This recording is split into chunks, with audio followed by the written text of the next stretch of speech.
Audio is recording. Okay. Hey everybody, welcome to the podcast.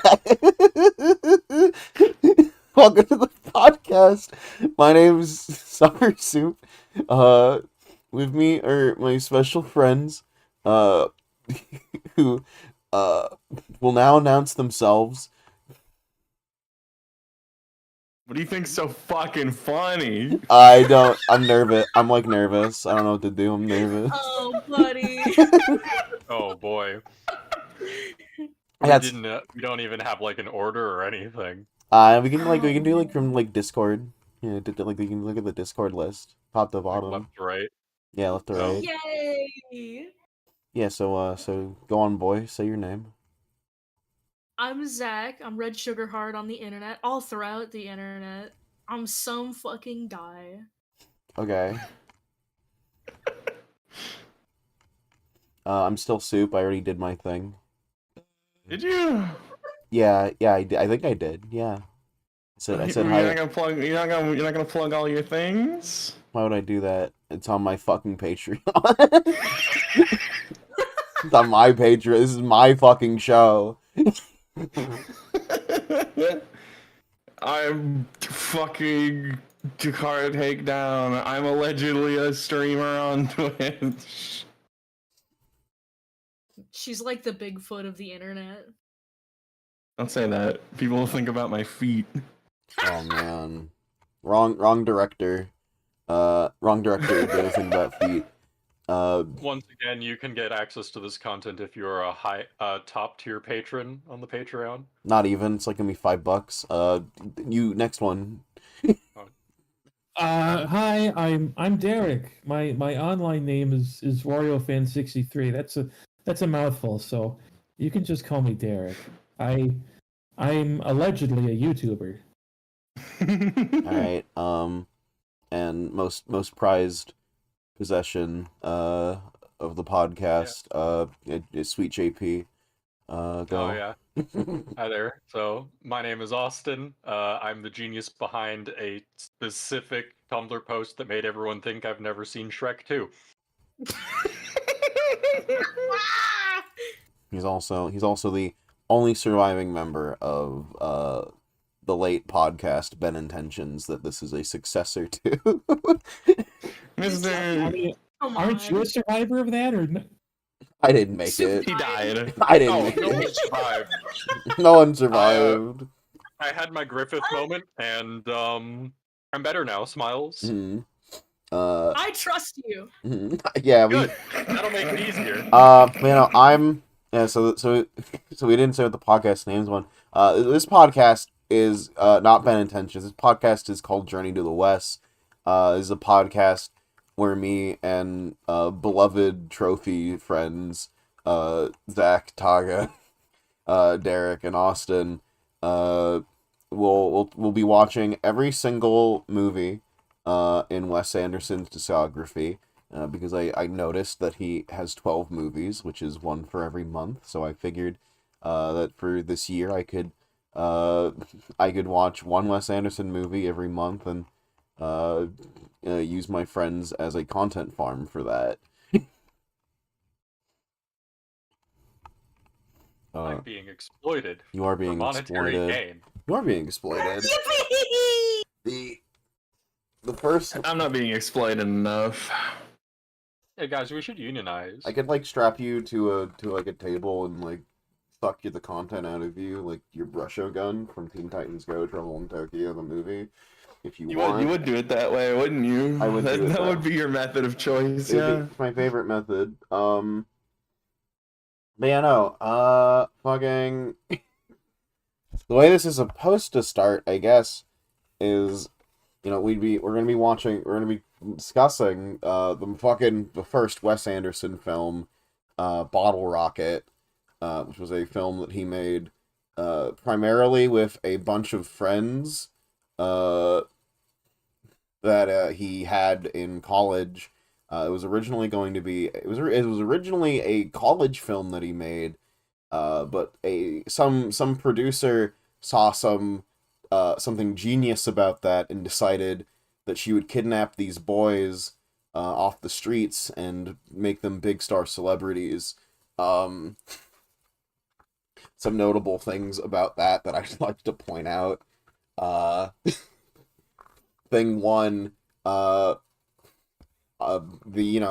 main, one of the main stars and also writer, co-writer of this film with Wes Anderson was Owen Wilson, who was one of his closest best friends, who he lived in the house of with all three of his brothers, who reportedly all shared a single room together, so that in the cold winters of Texas they had to huddle for warmth.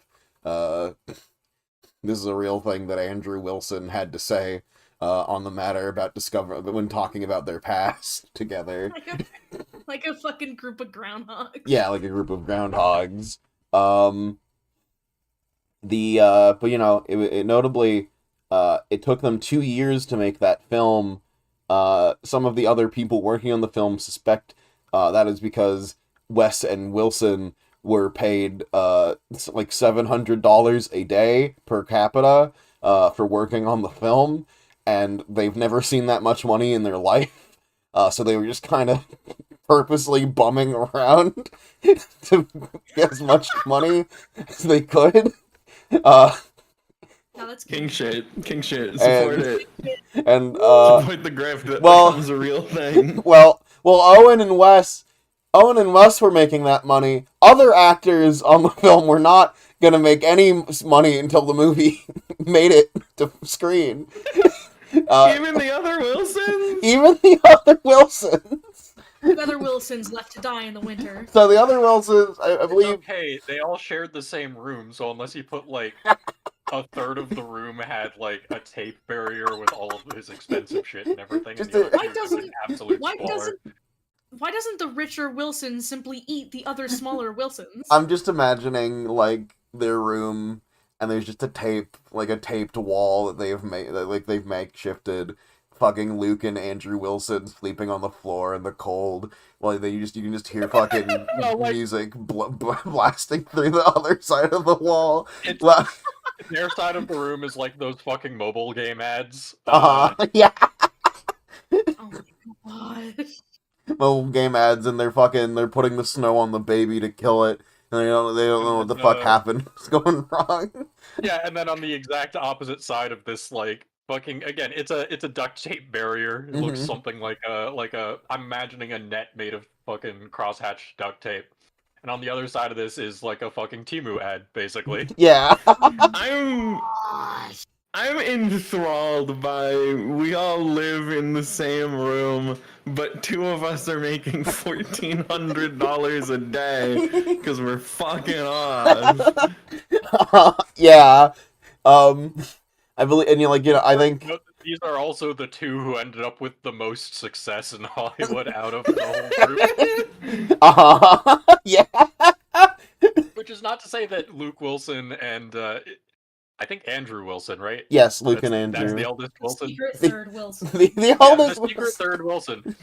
But that's not to say that they have absolutely no presence. Although Andrew Wilson is very, very rare sighting. But obviously Owen Wilson and Wes Anderson are if not household names, basically. And then Luke Wilson, you're oh, they're related, aren't they? And then Andrew Wilson.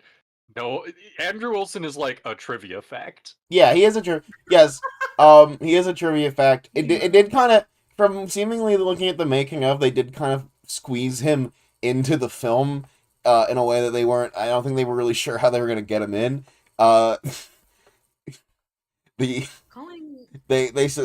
considering the role that they give him, there's something interesting about how they describe that role to him, but I want to get to it when they first introduce the character. All right. Yeah, but eventually, they stop fucking around. Other notable things, is that there would be a lot of moments. According to some of the other people in the film, this might have been a joke, but I'm not entirely sure if it was a joke or not. Wes had a lot of opinions on how the movie was going to play out. And a lot of them had to look at him and go, "No, Wes, we're not going to do that." And it's Like he's like, I'm gonna need some tanks and some helicopters, and the other like the budgeters would look at him and go, "We'll give you a water ski," and he goes, "Okay." Maybe No, maybe that's hold why on, he was I- dragging his feet and taking so long, so he could pay for all this out of pocket. Save up for a couple tanks. You gotta believe me. I just seen it long enough. Long enough to put in a helicopter in the movie. I want to see the version of Bottle Rockets where they were allowed to have tanks and a What the helicopter. fuck are they gonna do with tanks? well, there was a lot of cut content, not even just like from the like direct like the cut footage that actually made it. There was also just like a lot of shit that they had to take out because Wes made a movie that was really, really long. The producer of the film describes it as we were ripping out Wes's guts Oh my god. every time we had to cut something. I'm sure it hurt that much too. Yeah, We need the Bottle Rockets director's cut. so they finish the film, they get it out, they send it to test groups. Test groups fucking hate the film. Gee, I wonder I why. understand. Test groups, well, so like pretty much like 90% of the actors of Bottle Rocket are just guys that Wes and Wilson like met at a local diner and like were buddies with at a local diner. I think that's how movies should be cast these days. And then, like there was exactly like one guy of note that wasn't that, and he's the guy who plays like Mr. Henry. I think his name is like John Cobb. James The guy who- James Can. James yeah. Can, and it's 2 days. James Caan. Yeah, he's the one who plays Mr. Henry, and he's actually a person who famous actor. and all that. Yeah. He's like an actual famous Yeah. actor. So I think a lot of people might have expected this to be like a James Caan flick, right? But that's like not what Right. it was. So Kumar Palana, the guy who plays Kumar in the movie, I mean, I guess up until this point he'd only been in one other film, but I don't know, he was also in some other things. He was in The Terminal later in 2004. He was in Another Earth. I don't know. It's not like he has he didn't end up going anywhere. Although I suppose this was his second role ever. Right. Fair. But like yeah. But like my point more so being, people looked at this and went, James Caan is in this. We're gonna get a James Caan film. They look at it and go, what the fuck was that? And then maybe like you bring this up and like you think about who Mr. Henry could have been, and people probably would have had the same reaction. I bet. Yeah, because I think Bill Murray was gonna be James Caan originally. Yeah, Bill Murray was gonna be Mr. Henry, and I once again have to know who Bill Murray is. Garfield. no, you don't have to look it up. You'll be seeing a lot of him this year. You'll be seeing a lot of Bill Murray this year. He was one of the Ghostbusters. He was the guy Osmosis Jones lived inside of. If you've ever seen Groundhog Day, he's God. I've never seen Groundhog Day. He was the guy who fucking murdered the groundhog. All right, Soup. I have a new anyone- idea for a podcast. We Oh. we watch Groundhog Day Every every day. day. Every day. forever. I thought about this. I did think about this. For- We watch Groundhog Day every day until Noodle comes to a specific sort of like personal epiphany that we can't reveal to him until after he's already done it. Yeah, we're the groundhogs and Noodle Why is these Phil. specific- Yeah, the groundhogs. The reason for the time loop in Groundhog Day. The will of the groundhogs. Yeah. Yeah. Oh, Well, we're the groundhogs in the car that he drives off a cliff with. What the fuck happens in Groundhog Day? Lots of things. A lot of things. One could say everything. We're not here to talk I- about groundhogs. For reference for anyone who is listening, I'm the guy who's never seen a single goddamn movie ever. Yeah. Before we get too sidetracked, Noodle, have you ever heard the term of people saying, trapped in a Groundhog Day or anything like that? I don't hear a single person say that ever, but I know what it means. You know what it means. Okay, well I then know if the concept of the movie Groundhog Day because nobody can stop talking about it. okay, well, you know the concept. That's enough, honestly. Stop talking about Groundhog Day. This is the Groundhog Day podcast. Yeah, I don't know. I think test audience would have the same, like, oh, Bill Murray's here. Wait, where was he? He was barely in that movie. This wasn't funny at all. Quite literally, from what I understand, there was some like written notes that the writers had to got to like the makers of the film, Wes and the produced team did genuinely refer to them as the Bottle Rocket Boys. That the Bottle Rocket Boys and the rest of the crew got to look at. And they would get some shit. They would get things. Luke Wilson got to look at a card that just said the words "This is shit" on it. Huh. Yeah. I have notes about one of the other cards he got. Well, not him, but what was written on one of the other cards? Yeah. Where they complained that there was no nudity. Yeah, no, the line, the exact words were, "Why didn't we see her tits?" I see. Uh-huh. He didn't objectify this woman enough in this movie. I don't think people knew what the film was going to be in general, and no matter what, no one liked it. But Wes was quick to point out that no matter what, he would always notice that there was at least one person in the test groups who would really like the film, and that's what kept him going. Is that the one person?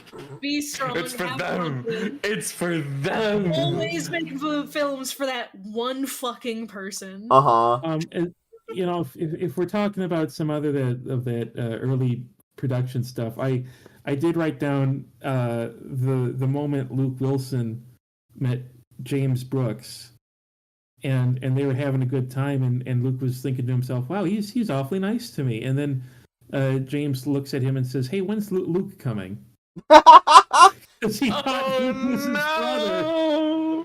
Oh no. Well, in fairness, so did I with the first shot of the fucking movie. Mm-hmm. But I was like, oh hey, look, a young Owen Wilson, and that's not Owen Wilson, and we cut to Owen Wilson. I'm like, oh, also young Owen Wilson. Yeah, they all kind of look like each other. I know that a lot of people didn't think Andrew looked like a member of the Wilsons, but if you see like a lot of his I guess how he looks as an old ass man, he does carry the Wilson energy, I think. Yeah. Once he like grows out his hair. Yeah. I think he is the least Wilson looking of the Wilsons, but that doesn't mean that he's not clearly also a Wilson. The weakest Wilson. The weakest Wilson.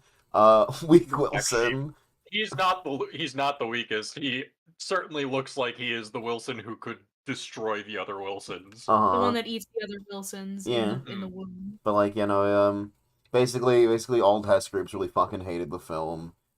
They tried to get the film shipped off by like the people who like made the short film, like got the short film out. And I think also is like where they like took their classes from to like make the movie to begin with. And like they didn't fucking want anything to do with it either. I don't know who got it out there for them eventually, but it did get out there. I do know that expressly there was some big like newspaper reviews, because after like once it got out there enough, the movie did pretty well. And there were some people who were writing in like newspaper articles, how fucking dare people not like this movie, and they were just screaming at like Sundance, the people who like turned it down for being like ignorant shitheads. Which I thought was really fucking funny. I'm glad they got what they wanted in the end. It's Wes Anderson. First Wes Anderson film is kind of like a genuine like underdog story. It truly is, because and here's the other thing.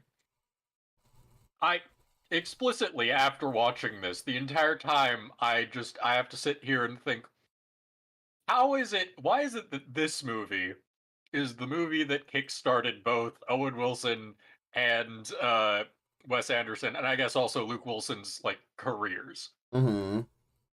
This really, this one, and Mm-hmm. the rewatch makes it more clear to me. Mm-hmm. The first time getting through it's a little rough, and then suddenly it all sort of starts to click. When did this movie come out? Again? Like 1998, 1996. Okay, I can see. yeah. I can see it. And I think the short film, it came out 1994. Again, the movie had 2 years of production. But yeah, no. Also, just so we're all clear, so that the viewers are clear, no one made Austin watch Bottle Rocket twice. That was all on him. I had to. I watched the first like 30 to 40 minutes of that film a couple times on repeat. Just like throughout the month and last month, because I didn't do anything extra because I don't believe in homework. Yeah, Noodle doesn't believe in homework. Sorry, fucking Taka doesn't believe in homework. Derek doesn't believe in homework. Wait, what? Oh, sorry, Derek does believe in What? homework. Derek doesn't. Derek does in fact believe in homework. Hmm? I have notes here from the making of and from the deleted scenes. Sorry, I blacked out and forgot that you. Derek's I here have for the extra credit. entire plot of the movie written up. What do you want from me? Sorry, I'm being silly. I'm being silly and whimsical. My bad. Derek's got like a polished fucking apple on the teacher's desk, okay? And then me as the teacher is like beating the fuck out of the apple. Completely ignore it. What? What? I'm beating myself up that I don't have the money to buy the Criterion Blu-ray. You know, that's You don't gotta do that. You don't gotta do all that. Yeah, no, you watch it the first time and you're like, so this made it into the Criterion collection, huh? But it comes with goodies. It comes with it's the extras. It's all about the extras. Laura. Right. That's fair. I thought we just established that the majority of the casting choices were extras. Yeah. Damn. But no, fucking how do I I'm trying to figure out how to shift into talk about the actual movie now. Don't worry, dude, I got you. It's time to talk about the actual movie. Oh, thank you. First, I have a thing. I have a thing for the collective Yes? to guess on, okay? Okay. I want you to guess during which scene in the movie did my edibles kick in that night? Oh. Oh. That's you did do that, yeah. Huh. I'm gonna go with like right when they got to the hotel. I want to say when they put the tape on the nose the first time. Mm-hmm. The gun scene. Okay. I'm gonna say when they were at the pool and then Bob got the fuck beat out of him. You were all incorrect. It was literally as Anthony was making a ladder of fucking cloth at the very beginning of the movie. That's the first scene! Because we took so long to start. My edibles kicked in at the very beginning of the goddamn movie. Alright, so this was like a good experience to be high to, right? It was fun. Mm-hmm. You took notes. You took notes while I high. did take notes. I did take notes. I did in fact take a note. That does say it is at this point that my edibles I had 3 hours ago just begin to kick in. Immediately after. Badass. Awesome. How coherent were the rest of your notes, by the way? I think they were fairly coherent. I did not take that much. Yeah, I don't know.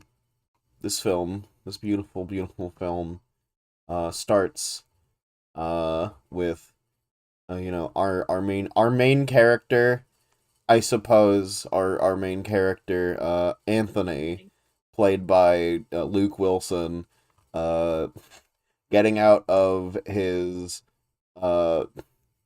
psychiatric like institution that he has been spending his time there. And like purposely volunteered to be there. For reasons not immediately aware to us. And he chooses to do this by making a cloth rope, as Zach mentioned previously, and climbing out the window as one of the workers there try to like see him off, and he goes, "Oh no, I gotta do it like this." To which we pan over to one of our other protagonists, Dignan, played by Owen Wilson. What the fuck name is Dignan? Who has decided that he will set up a like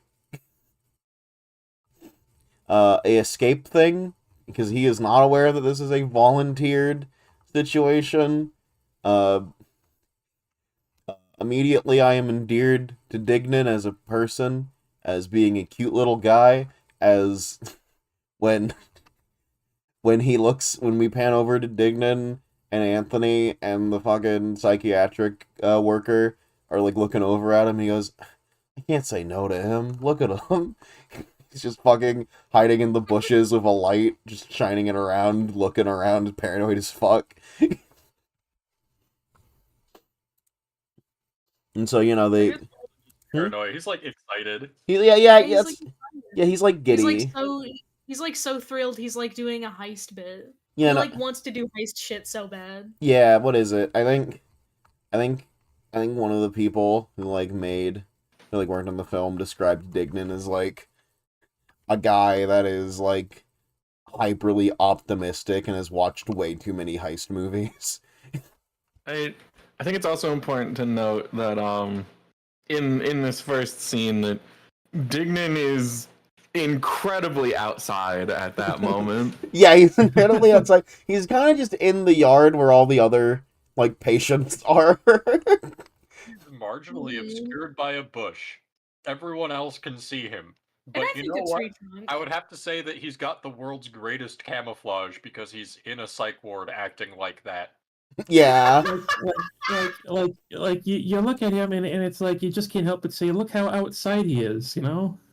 Look how free Dignan is. I will say, only like a minute into the movie, I did think that I heard someone say, "Look how outside it is," and we were forced to turn on subtitles as a result. Yes. Yes. Look, it's not. Look, I'm a subtitle enjoyer. It's okay. I'm not. Mm-hmm. They immediately take off, and they're having a nice little time talking in the bus. To which point Dignan pulls out a book that has a 75-year plan about how him and Anthony will live the rest of their lives, I guess. By the way, I completely forgot about that. What the fuck? I thoroughly recommend looking through that book, reading through that. Uh-huh. Oh my god. I didn't. I noticed that the one thing I noticed about that book is that at the end of it, when it's like 75 years, and then along with those 75 years part of like where we will be, it is also labeled surviving it to the 21st century. Which, by the way, is only it's only 4 years for a movie release. Yeah, so. It's only 4 years from movie release, but in Dignan's brain, that's like 75 years away. Yeah, Dignan lives in dog years or some shit. And I detail from my memory, because on rewatch I decided I'm gonna look through this and read up what he's fucking got there. So basically, he's detailing how they're gonna do. The first thing is we gotta have a practice heist. We gotta get in with my buddy Mr. Henry. Mm-hmm. We'll hear about him later. We'll become professional thieves and do bigger heists and everything. And then the next portion that he's thought out is I think 15 or 20 years later, where it's time to stop doing crime. We need to use all of this money to go legit. We have to go international. We have to invest in a bunch of companies. We gotta have interests like art and travel and other stuff. And then, like, as you get further out, he's got these like additional notes where he's like, "You can't really expect me to accurately know what this is going to be like 50 years down the line, but you know, general rough things we should hit include we gotta get wives and kids and houses. 50 We gotta years. like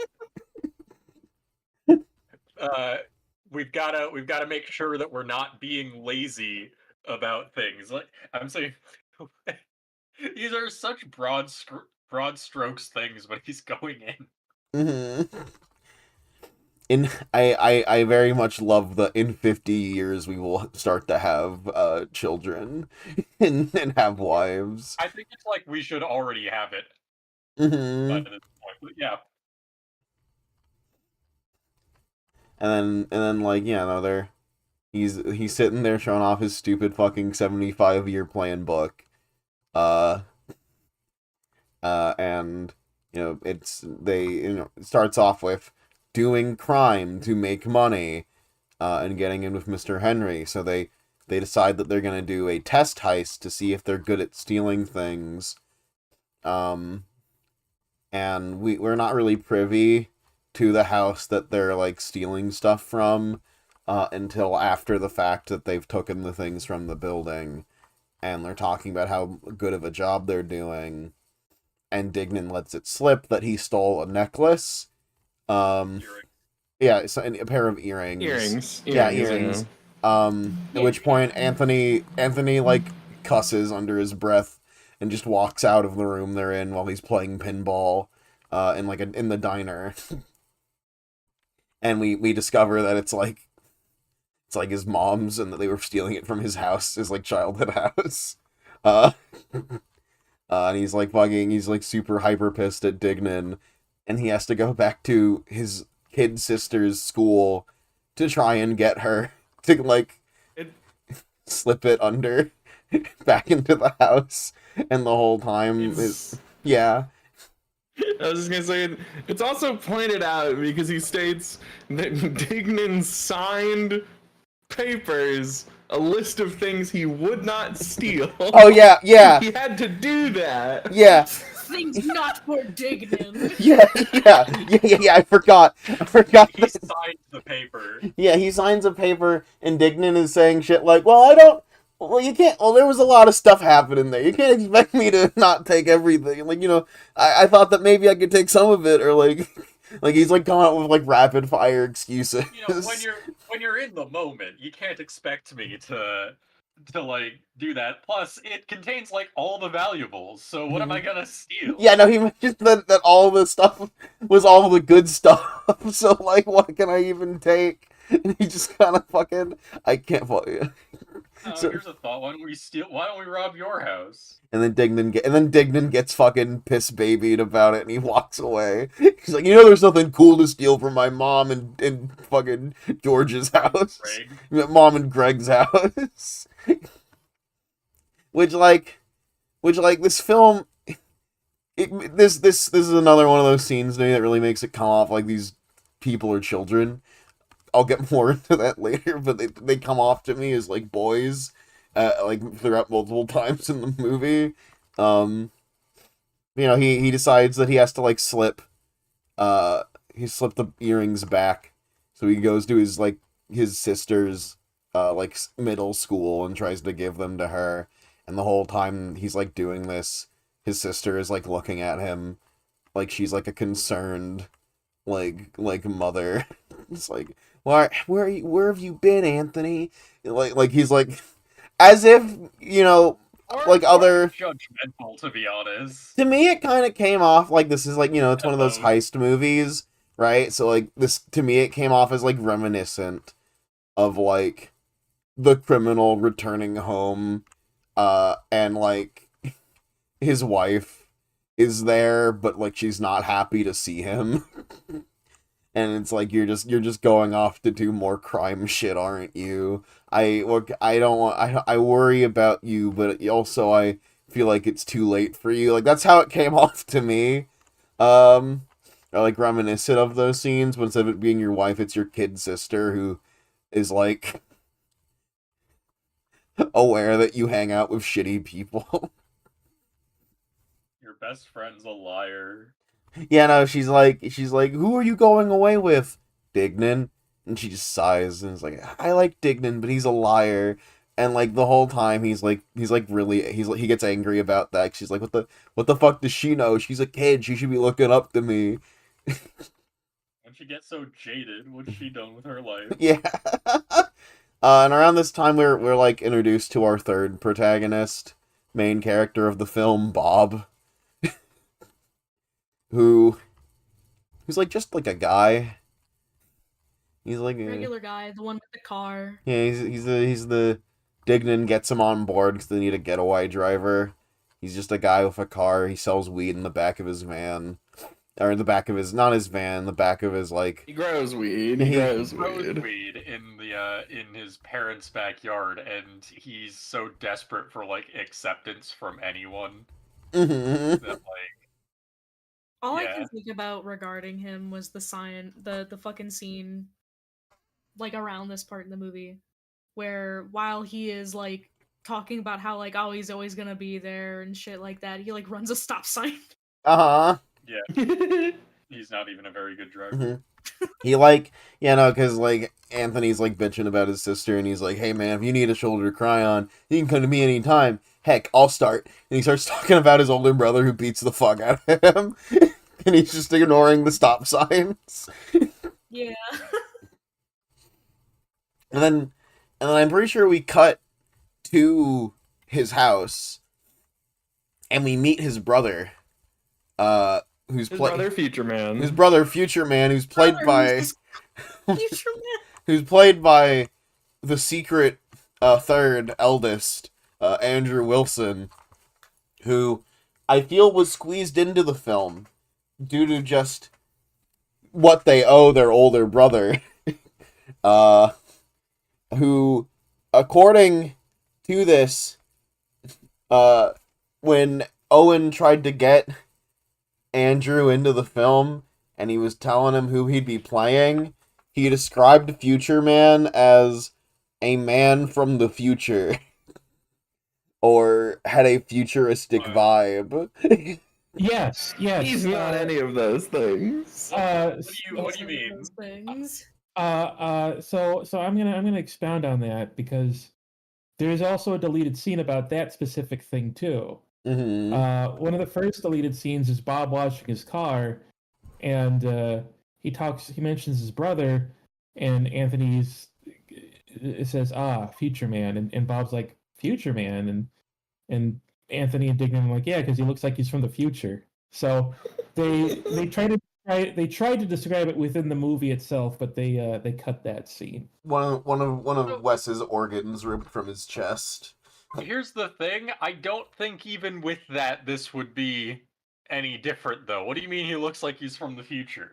Maybe he looked like he dressed from 2000 in the year 1996, and to us it just looks like he dressed normally, you know? Looks like he dresses in 1996.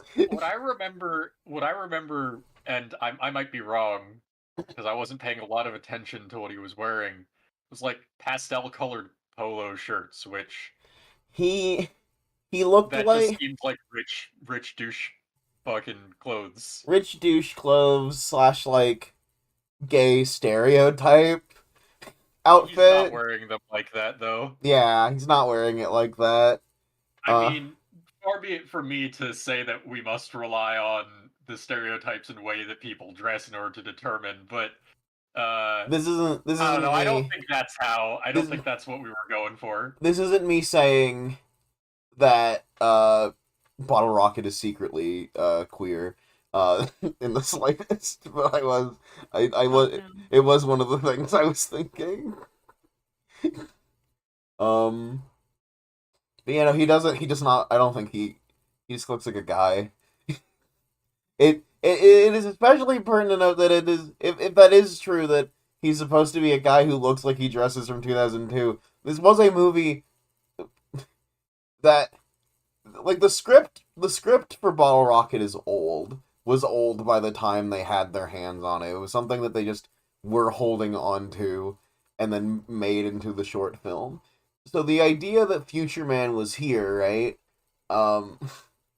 It implies that, like, it was what, like, probably teenage Wes Anderson thought a guy from the future would look like. Yeah. All right, but like, I don't know how anachronistic is that. Like, is that look though? If we assume that this was supposed to take place in like '88 or something. I don't think this motherfucker looks like anything from the future. He kind of looks like But Fred I Jones. think that just kind of makes the name go harder. Yeah. Like, I don't know. Maybe that's why it was cut. Maybe the producers also didn't think he looked like he was from the future too much. I think he would And have probably looked... figured, let's just make this a funny nickname that they call him. My roommates have nicknames for one of my roommates' family members, so like they don't really seem to make sense without the context of it. Maybe he was just like, maybe it was a thing that happened one time, and now he's. I have many names.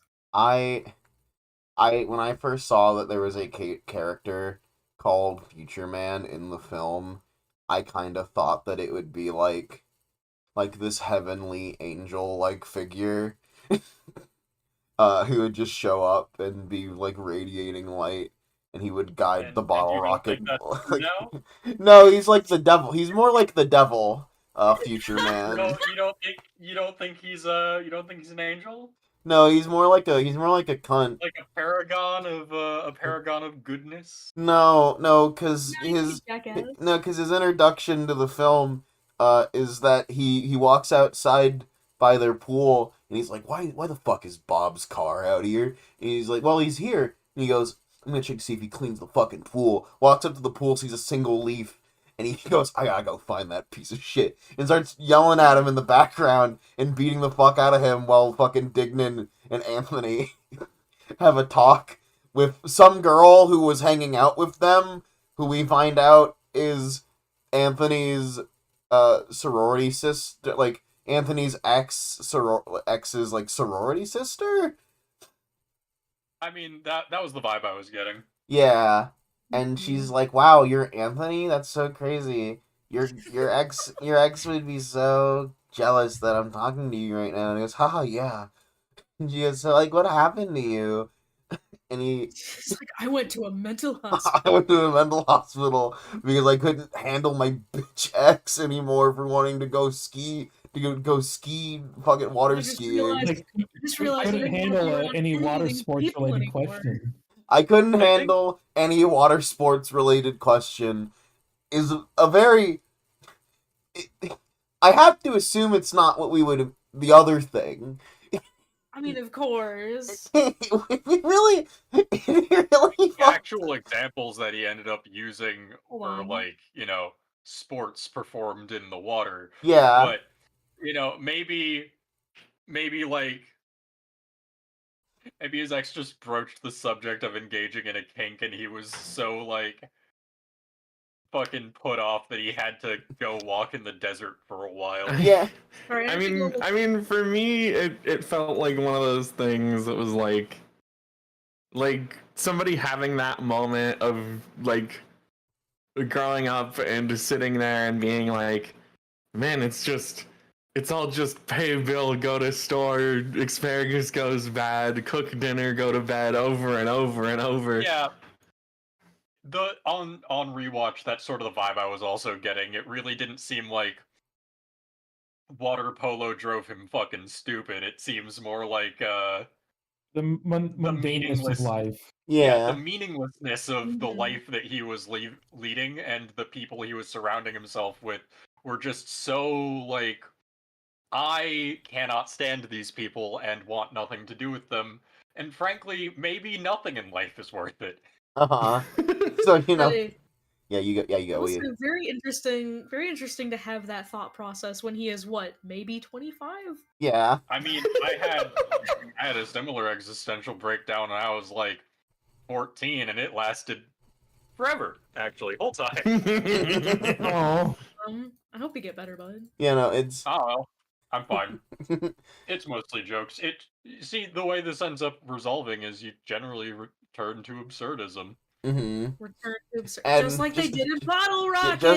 Just like Anthony does by deciding that he'll spend the next 75 years of his life with his fucking best bud Dignan. Dignan represents absurdity. A question about Bob. You know, I think I've been spoiled by Soup's, you know, assessment that Bob is you know, mentally an 8-year-old boy. But how many scenes made it into the movie where he was smoking? None. Okay. None till like maybe 1 or 2 at the end. Okay, because like it stuck out to me how in a lot of the deleted scenes you see Bob smoking, and my first instinct was, Bob, you're too young for that. You put that down. Well, this was Put that down. still the time where you could smoke, right? As like any age, anyway. Oh no, I'm pretty sure The they 90s, go over that in Clerks. Like that was the time where they thought smoking wasn't. They still didn't think smoking was bad, right? No, In the just 90s, like, yes. That one guy in Clerks got a fucking $500 fine for giving cigarettes to a 4-year-old. Oh yeah, true. Yeah. The 90s, yes, smoking was considered bad by the 90s. Oh, okay.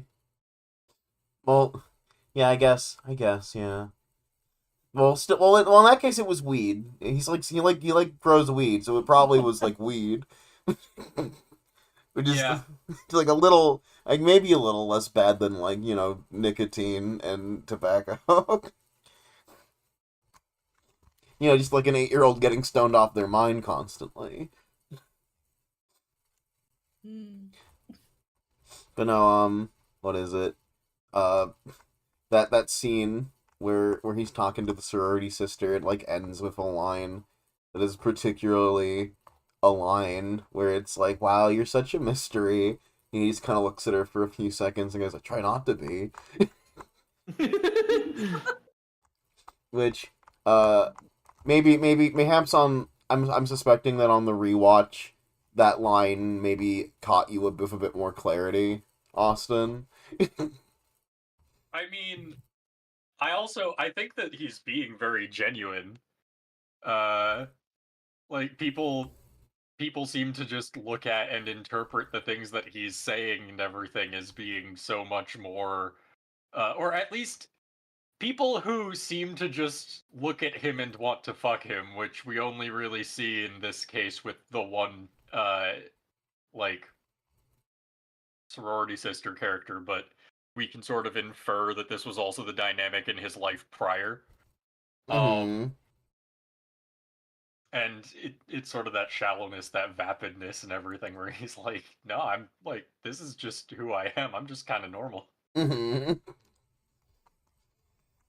just trying to be a simple guy. Wow, that's so deep. No, it isn't. God, I hope not. God, I hope not. Yeah, no, then I think after that scene, they talk about doing the heist. There's a moment where they have where Bob oh yeah, they fucking get guns. They get guns. This is important. This is really important. They get a gun. Well, they get a gun. They try out guns for a bit. Important note: the Bottle Rocket Boys did not know they would be using real guns for that scene. I see. Oh, that's why they're all so upset. Yeah. That would explain the very upset faces in that scene. There is a scene, if you remember from the short film, where they're talking to the gun owner, whose name is Temple, because that's the actor's name. Yeah.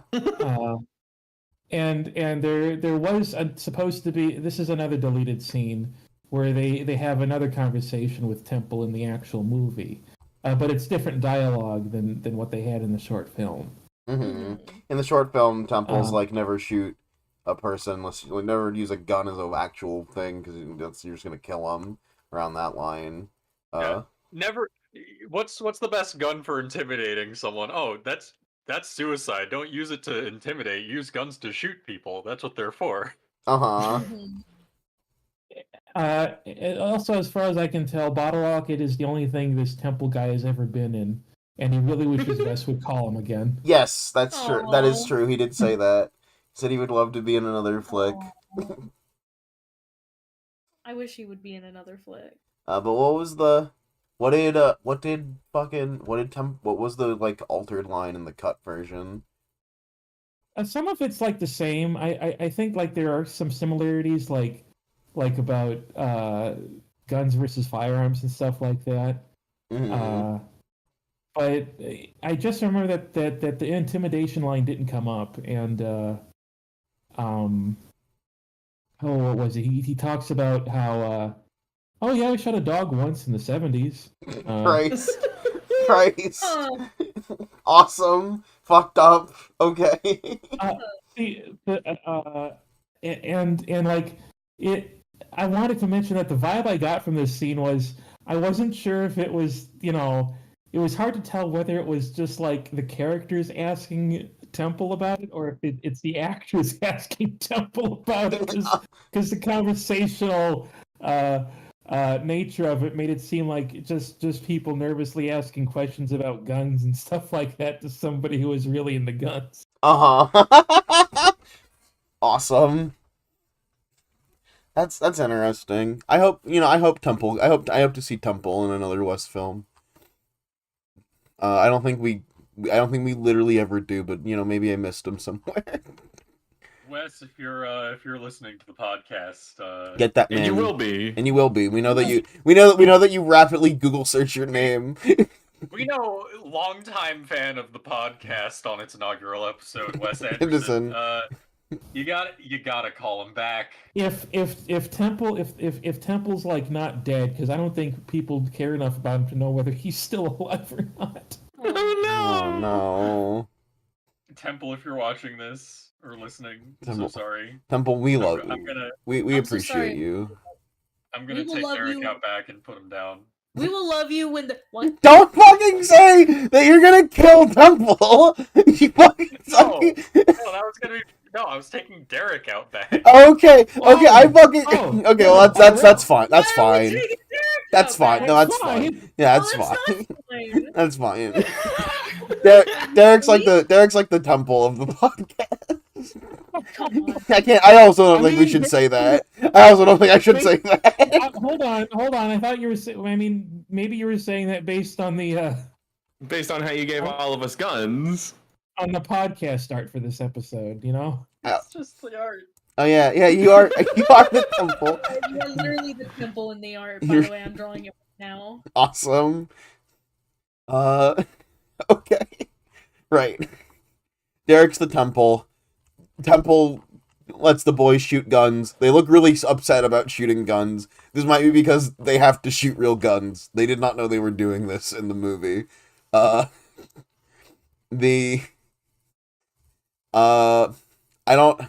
don't know how the logistics of that works. I never really imagined that people actually use live rounds in films. I just like the way that they're holding those guns. Well, With my knowledge of guns, so they used to do that actually. Yeah. That Yeah. used to be Yeah, standard like- practice, and then it became not standard practice at all, and then it became a thing that sometimes occasionally happens, but Isn't supposed doesn't really to. happen anymore. Although, was it Alec Baldwin who shot someone quasi recently? I think so. I think it was, yeah. In the last 2 or 3 years, yeah. I think it was like 5 They're years. like still after him for that. Like that's not even like I mean, put to rest. I a think it was person did 2022, die, and yeah. it was his actions that caused them to die. I'm not a court, so I can't exactly. But I think they have reasonable grounds to be upset, is what I'm saying. right. Mhm. There's no reason live rounds should be on set. Yeah, but Yeah, and the old, it was the Wild West of the '90s, so anything really went. for sure. Actually, Wild West movies were the primary thing where this would happen. But they end up only getting one gun, and Dignan's trying to set up the biggest gun. the biggest gun.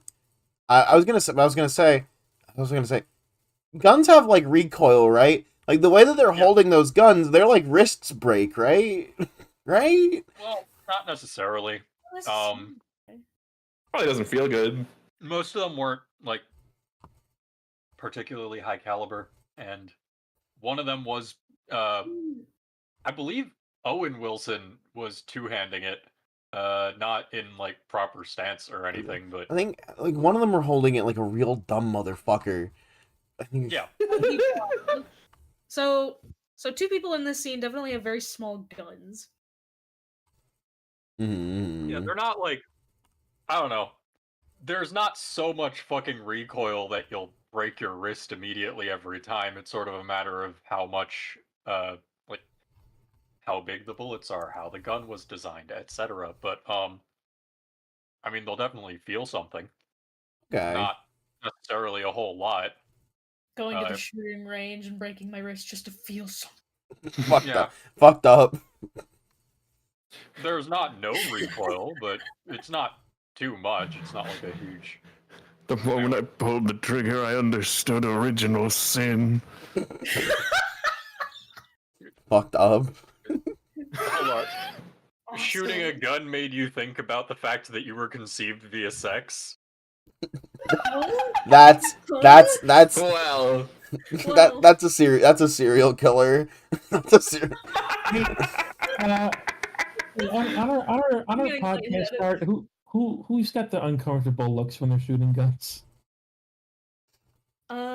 Just in the art I'm making. Yes. So we've got Wesley Soup's character making the Luke Wilson uncomfortable face, obviously. And then we've got Taka making the Bob uncomfortable face. And then the other... Everybody else is A-okay. And Derek's making the temple face. Derek is focused and online. Derek is focused and in control. Exactly. Somehow I'm the one with the best experience with guns. You've handled a light gun before. Yeah. I believe you.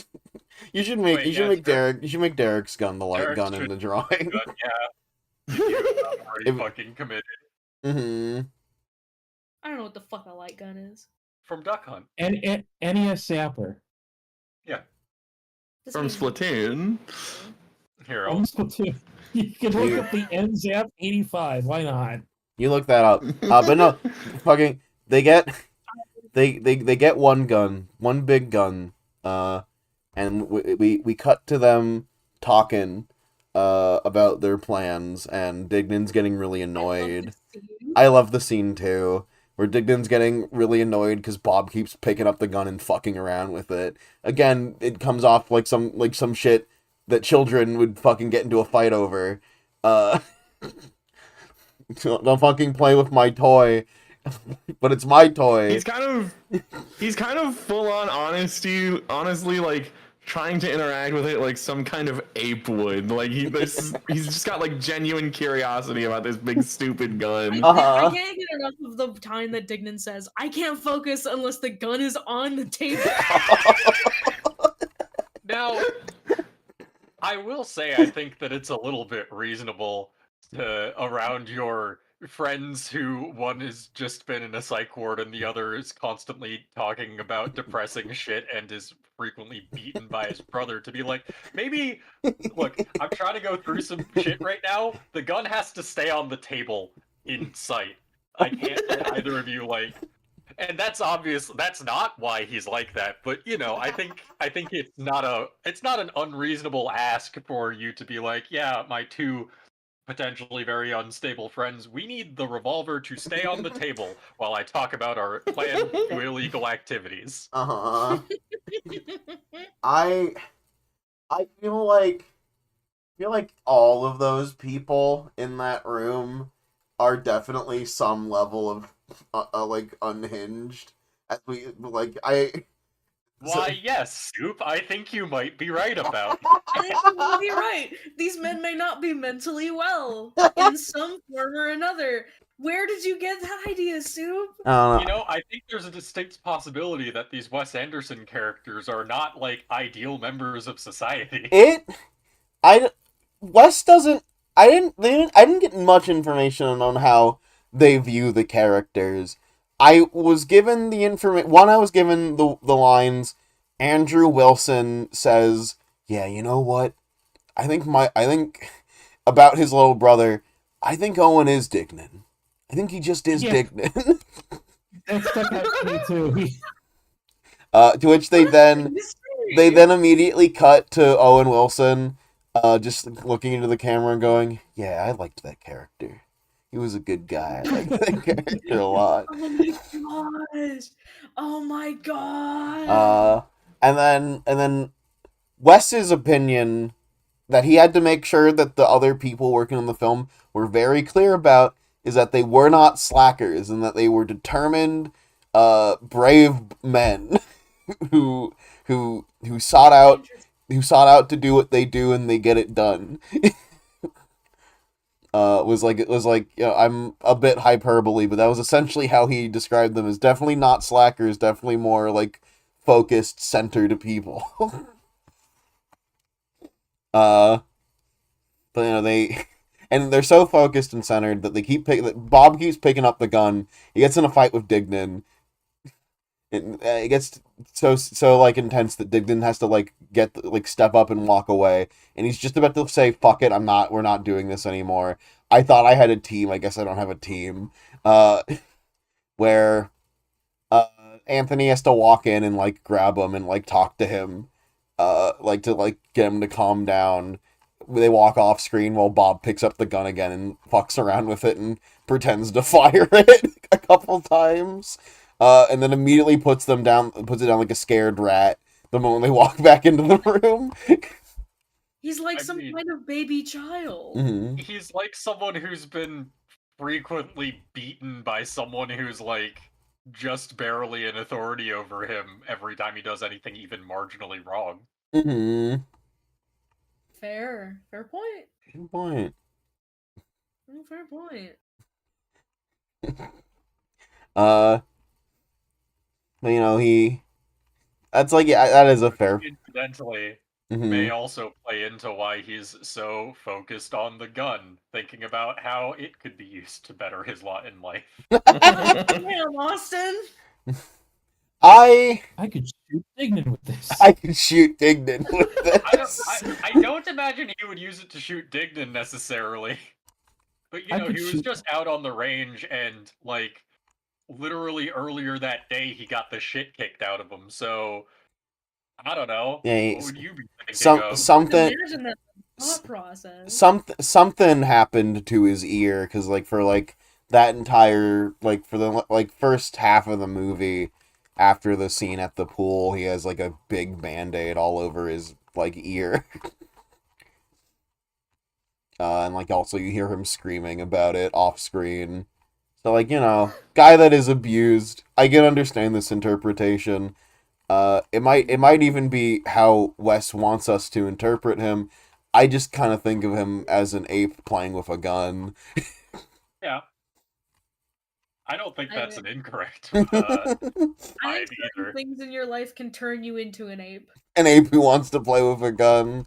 Maybe I get it. Listen, I get it. Maybe even remove your brain fluids with some sort of soda. I don't know. No. Yeah, okay. No such thing. Yeah, okay. No such thing occurs. Yeah, okay. Talking about that right now. Yeah, we're not talking about that right now. What the fuck are you guys on about? We can't talk about. We don't have time. We don't have time in the podcast to talk about apes with soda brain. Talk about it off screen. I'm just gonna write a note here. Yeah, feel free to write a note. Yeah, okay. Take your time. It's for a good cause. That's what you really need to keep in mind. It's for a really good cause. So yeah, after that scene, they reunite. They get together, and they do their plan, which is to rob a bookstore Goddamn bookstore. And I have it set in my notes. Why are they robbing a bookstore? Hello? No one would suspect it. I guess, which is, a lot. No one would suspect it is a lot of what is going on in their brains, I think. Hence why they put tape over their nose for a disguise, which is something. They do not wear masks. They do not wear. Later. I don't even think it's a meta. I think I might have looked too deep into it, because in the behind the scenes making of, they talk about that and they go, I don't really know why we chose to put the bandages over our masks. Wes never told us. When I was first watching it, my thought was maybe that, like, it would be such an inexplicable detail to add that it would be the only thing that they could really remember. Mm-hmm. Like, I mean, and it would be the thing that they would constantly focus on when they're talking to the police. They're like, yeah, and they had this fucking this tape on their nose. Like, shut up about the tape. That's not useful information. But, like, to be fair, I did also fixate on the tape. And so did everyone else. Everyone in the movie who they maybe were they're geniuses. robbing. Everyone in the movie who they were robbing were also like, yeah, why the fuck do you have tape on your nose? But also in no one knew why. None of the actors or like the production team knew why they had the tape on their fucking nose. Wes never told them, and they were like, it kind of makes for a dog shit disguise, is like shit that they were saying in the making of. Well, that's only because they're thinking about the fact that you can see the face, but all they're talking about is the tape. That's really interesting. That's a really interesting point. I don't know how much that would actually hold up in a real thing, but that is a really interesting point. Wes and I are on the same wavelength here. Wes is definitely watching this podcast right now. Wes, hi Wes, thanks for watching. Hi Wes, thank you for the tape. Yeah, they steal some money in tiny bags because Dignan tries to get bigger bags for the money. I think he like calls the store manager an idiot, and the manager like fucking cusses him out, and he immediately like backs down. He goes, "Do you have any more tiny bags, sir?" Yeah, I think he does. Yeah, he's like, "Don't call me an idiot, you punk." Like, I'm sorry, but like, do you have any bigger bags for dictionaries, or no? We're just gonna use the small bags. All right, we'll do your bags. Well, and they take all the small bags of money, fucking bank it out of there with some cash. They're all talking about how good job they all did together. They're celebrating back at I think Bob's house, and again, this is the ultimate goal of this was to do this job to get in good with a guy called Mr. Henry, who was a guy that Dignan worked with, and like he was like a prized thief, and he's currently not working with him for reasons unknown, but he's like gonna get this job, and he's gonna get us all in with Mr. Henry is like what the team thinks is happening. At which point, Anthony takes a picture that Dignan has of Mr. Henry and his crew, that he like shows around as like motivational, like it's like motivation for the gang, for Anthony specifically, and he shows it to Bob, and he's like, Anthony, this is just like a landscaping crew that Dignan worked for, which immediately one would assume. Earlier in the movie, he's described as a liar.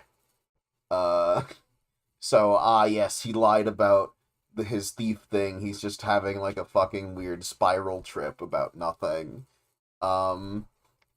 Which is not true. The truth is that he was fired from, Mr. Henry, who was a real thief and also a landscaper. And that he's hoping that this job will get him back. Yes, Zach?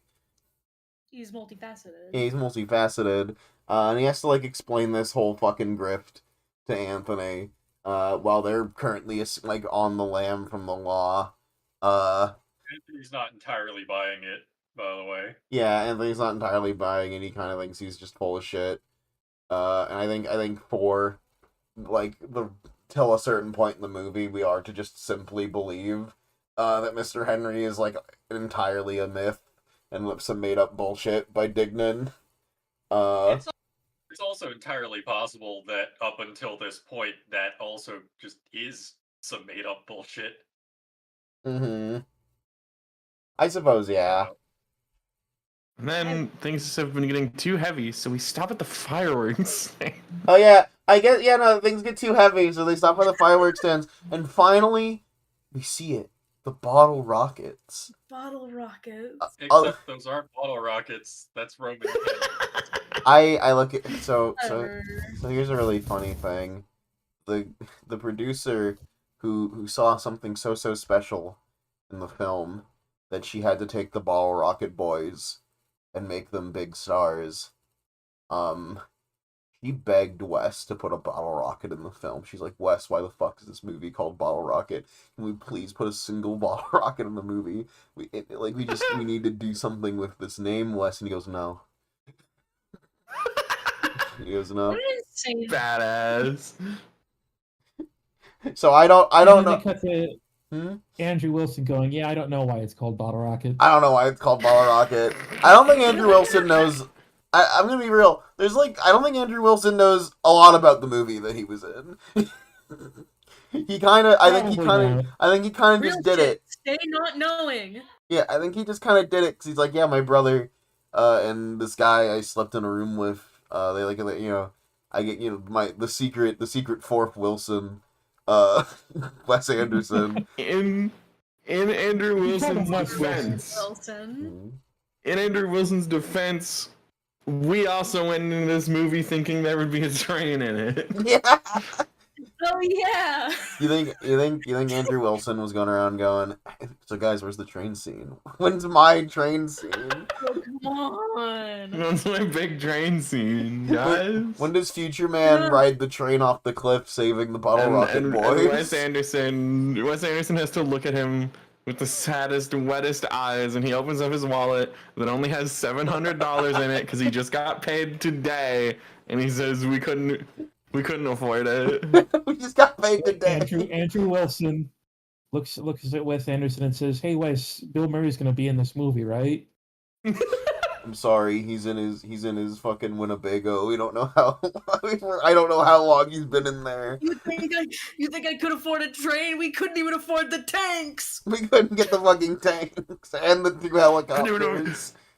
Couldn't even afford fucking Bill Murray.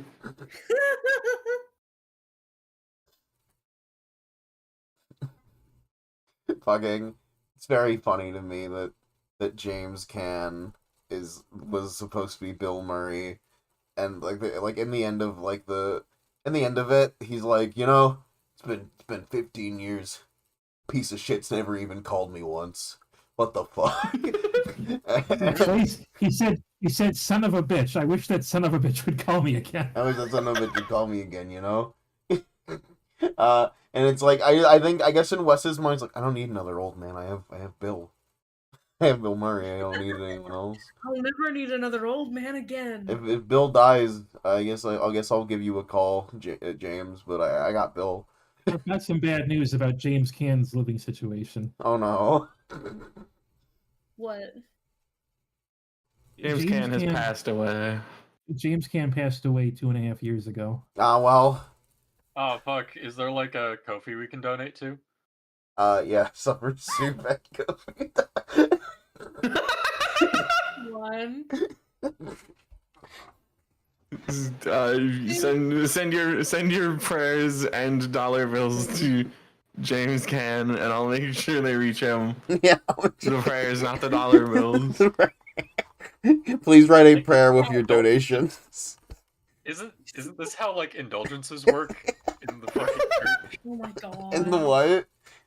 In the Catholic Church, isn't this how indulgences work? Yeah. If you've done anything fucked up, you can pay me $5 and I'll check with James Caan and see whether he's alright with it or not. What's Wait, hold on. Has he been canonized? Is he a saint? Yes. Well, he's been canonized for sure. Yeah. Well, yeah. Well, yeah. All right. First extremely tasteless bit of the Journey to the West stream podcast. We are the Church of James Can on the side. James Caan, Gosh. who most of our younger viewers might know as the dad from Elf. Oh yeah. I'll be honest, I kept thinking he was like some guy who appeared in The Sopranos. I didn't know who he was either before you said he was the dad in Elf. Well, I think he was in The Godfather, but he's also the dad in Elf. Mm. I'm trying to think, but I still don't remember what he looks like. Looks like James Remember Can. he ended with. Yeah. He has Christmas spirit now, though. So Yeah. that's nice. Yeah, it's nice. It's a good thing he got that before he died. And you can Now he can go to heaven. yeah, you go to heaven with your donations. Every $10 we construct one step for him to get closer. we construct the stairway to heaven for James Can. Famously, this has never gone wrong before. So I have some notes here that probably around the time of the gun in the house scene, Mm-hmm. I guess afterwards, there's a scene where Bob's like a little worried Dignan doesn't respect him. Mm-hmm. So he leans over to Anthony and says, "Bro, you got to get me out of here. I can't be around here anymore." And I don't remember too much else from that except Dignan just pops in and says, "Guys, what are you doing? The meeting's over." And then the scene kind of peters out after that. Then there's another scene that's also like from the short film where they're at the restaurant and Bob's talking about the weed in his backyard. Mm-hmm. That pretty much mimics what was in the short film. I don't remember anything that stood out except His backyard. what? He loves talking about all the weed in his backyard. He does. The only thing I think It's was what makes different it from the short interesting. film was that they were about to leave the restaurant they were eating, and the restaurant owner looks at them and then goes, "Hey, wait, you gonna clean up?" Fucked up. That's your job. Other Tip to you listeners, especially Wes Anderson, after you eat somewhere, clean up after yourself. Jackass. Stupid. something. What is it?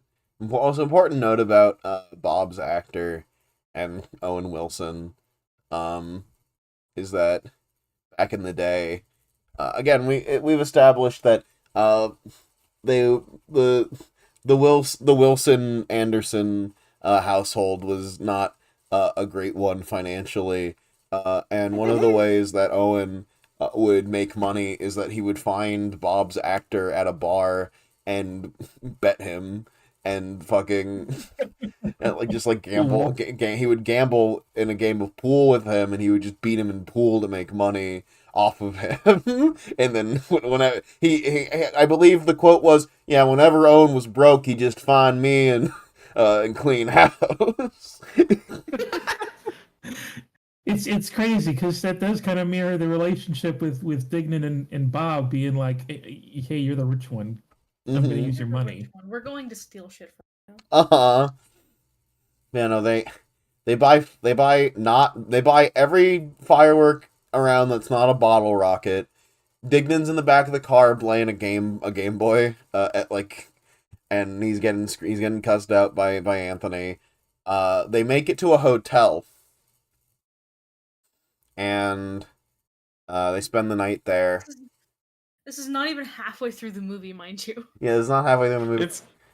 It's also important to note that Anthony was pissed off at Dignan because he's pointing out that, like, despite the petty crimes we've seen, they have not made, like, barely any money, and this is kind of bullshit what they've been doing. Uh-huh. They've been basically doing nothing. They made exactly maybe 2 days of money that they would get for working on the film. Yeah. And they did that. Yeah, they've done this by robbing a bookstore and one of their own houses. Uh-huh. Gosh, this movie sure does present itself as like a nothing burger kind of plot, doesn't it? No, it's a Big Lebowski-esque, you know. Yeah, it's like a Big Lebowski-esque like nothing matters situation. Mm-hmm. You know, they spend some they go to a hotel, they go to a motel. Uh, they all sleep together in one room, reminiscent of their life in real world. Um, and they. Do you think? Mhm. Do you think Bottle Rocket was a cry for help? I think Bottle Rocket saved them. I think the movie saved the Bottle Rocket boys. Certainly did something for them. They spend the night at the motel. Dignan tries to get them to all have haircuts. Anthony's against it. He says, "I'm not gonna. You can't fucking make me." It says dye your hair red or something. And then he says, "I'm not doing that either. Fuck off. Go get your haircuts. I'm staying here." He does this, I think. Probably one reason is that he just likes his hair. Other reason is that he has become smitten with one of the housekeepers of the establishment and has decided that he wants to talk to her all day.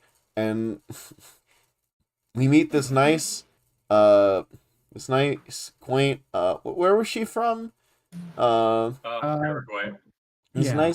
This nice quaint Paraguay lady named Inez, who does not speak English all that well, but I guess can understand it. Hopefully, some of it, enough that She understands a fair amount of English, it would seem, especially because over the course of like a month and a half, maybe she becomes like perfectly fluent, or at the very least, very close to perfectly yeah, fluent. she doesn't need, she needs a translator at one point Yeah, for but him.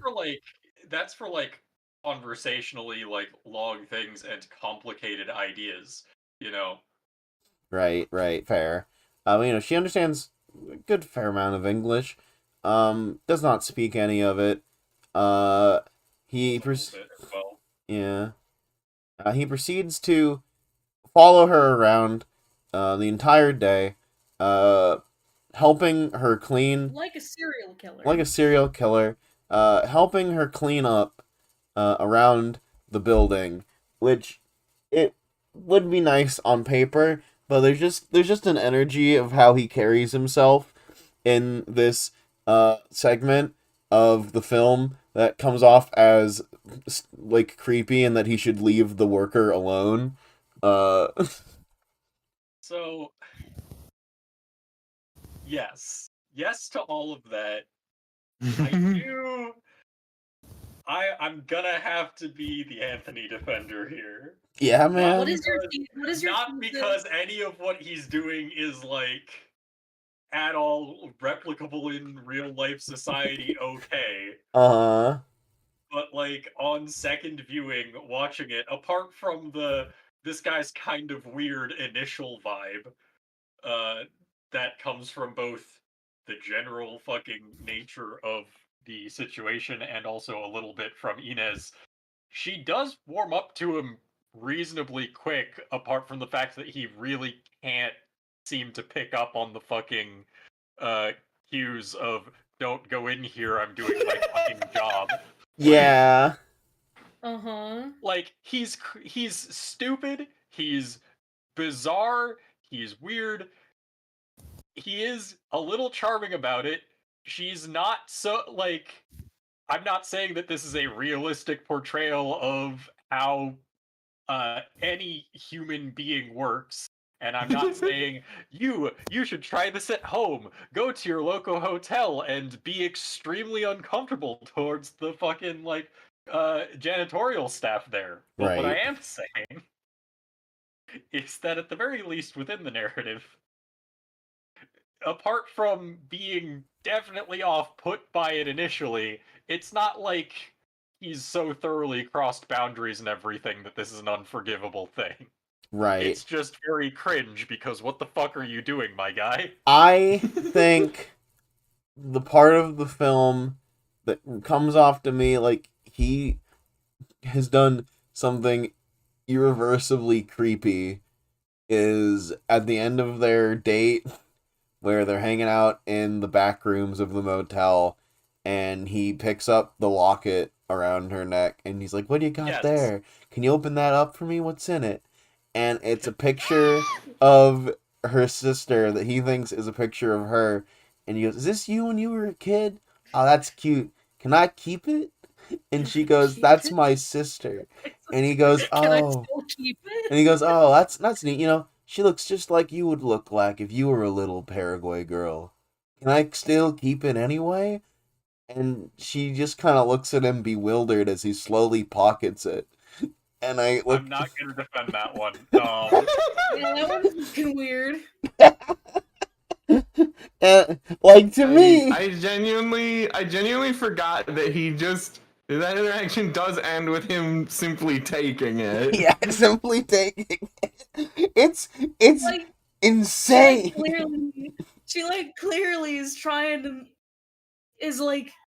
to give hints that she does not want that to happen, and he just does it anyway. He just does it anyway. It's I understand where you're coming from, Austin, especially like after their I think after the meet cute segment, it gets a little better, right? Because at that point, yeah. very clearly is established that somehow, despite everything, she's into him, and we're just gonna walk past the uncomfortability of that. As a meet cute, this is the most uncomfortable sequence that I have ever experienced in my fucking life. It is also important to note that someone looked at Luke Wilson and was like, "Hey, buddy, listen, you're gonna have to crank up the romance factor." And he had to look, and he heard that, and he said to them, he just said, "Oh man."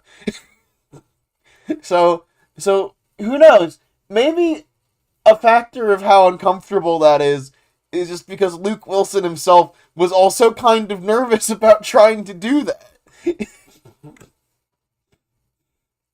I could believe that. Mm-hmm.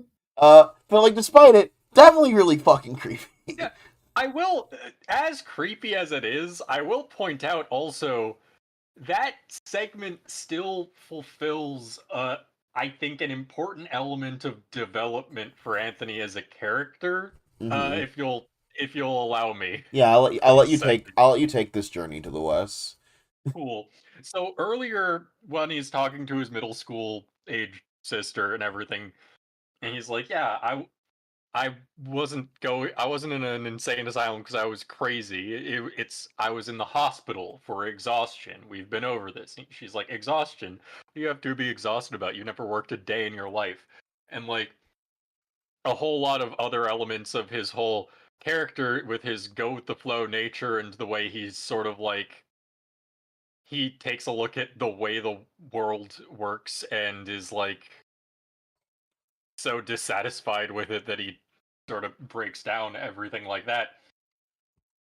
This is an opportunity for him to experience like a facet of the working class world, and he goes into it eagerly, and the entire time that he's with her he's like helping Inez out doing her job. She doesn't want him to initially, but he's like doing it in earnest, and she does end up recognizing that he's doing it in earnest. Like, it's entirely so he can spend more time with her, but he's doing it. And the whole time he's like, "Yeah, I think people take the opportunity when they're in hotels to just act like slobs because they know someone else is going to clean up after them. And I don't think that's right," etc. And sure, frankly, a lot of that's probably him trying to be like, "What do I say to this woman that is like what she wants to hear?" But I don't think this is I think he's at least a little bit genuine, because I don't think any other point in the movie he has ever lied. uh Anytime that he's talking very genuinely. So all of the things that he was saying here, for as fucking ridiculous and unhinged and creepy and uncomfortable as they are, they're all genuine, right? and the entire time he's genuinely trying to engage with like her life or what he sees of her life, which is not much, but it's there, and he's doing it wholeheartedly. Mm-hmm. I think she looks at that and sees that as admirable, even if there is like a lot of elements of actual communication that are lost. She looks at that and she's like, I think I still, as fucking weird as this guy is, I think I've got a good idea of who he is as a person. And I Mm-hmm. think that's what she's into. Mm-hmm. Mm. I think that's a really deep and like charitable peek at this film, and I I'm really genuinely, trying to meet Wes halfway here, alright? Like, I really appreciate it. I respect the hell out of it. I will tell you that my stance on the Anthony and Inez relationship as written is like the other end of the spectrum, very non-charitable. Uh-huh. I do kind of look at it like I just don't think and like we'll see a lot of how Wes continues to write female characters in his films. I think it's very rare for him to do a good job at writing a female character, and it's more common to have a female love interest that doesn't do much for the story. Like that is just like a common trope of his films. Yeah. And I will, with Inez in particular, the things that I had of note, and I actually noted this a few times in my notes as I was watching, that not only did it kind of come off as like a little sexist at times, but also maybe a little racist. He did. Anthony does make a couple complaints of people speaking another language and him going, "Gosh, it's so hard to keep up. It's almost like a little annoying." Yeah. Oh, no, that's because he's like jealous. He like gets jealous. yeah, no, he's extremely Jealous of and one he's- man. Uh-huh. Yeah. No, he's extremely jealous and he's extremely like like he really just is an extremely genuine person too. So he wasn't about to hide that. He makes everything very well known. The very Even few when times it's he ever misdirects anyone are mostly just at Dignan, and it's I'm going to pretend that I need to escape this mental hospital because it's gonna make you happy, or I'm going to pretend that that fucking later scene but with Bob because and I'm gonna give up on that pretty quickly, but because I want to spare your feelings. Mm-hmm. He also the scene of I think he does a few lies of omission. But Yeah. like yeah. But largely like I'm being the Anthony apologist here. I appreciate it. I've got someone has to be to be at bat double for Pretty Boy. Mm-hmm. Like I don't know. I think it's cute. I think some things are cute. I'll note the cute things in like a bit, but I need to get there. Segment of the film where he's like, they're just hanging out. They get fucking Dignan and Bob are at a set that we may become familiar with next month a bit more. That is a barber store where suddenly Bob gets a phone call and drags Dignan out as we discover as they make it back to the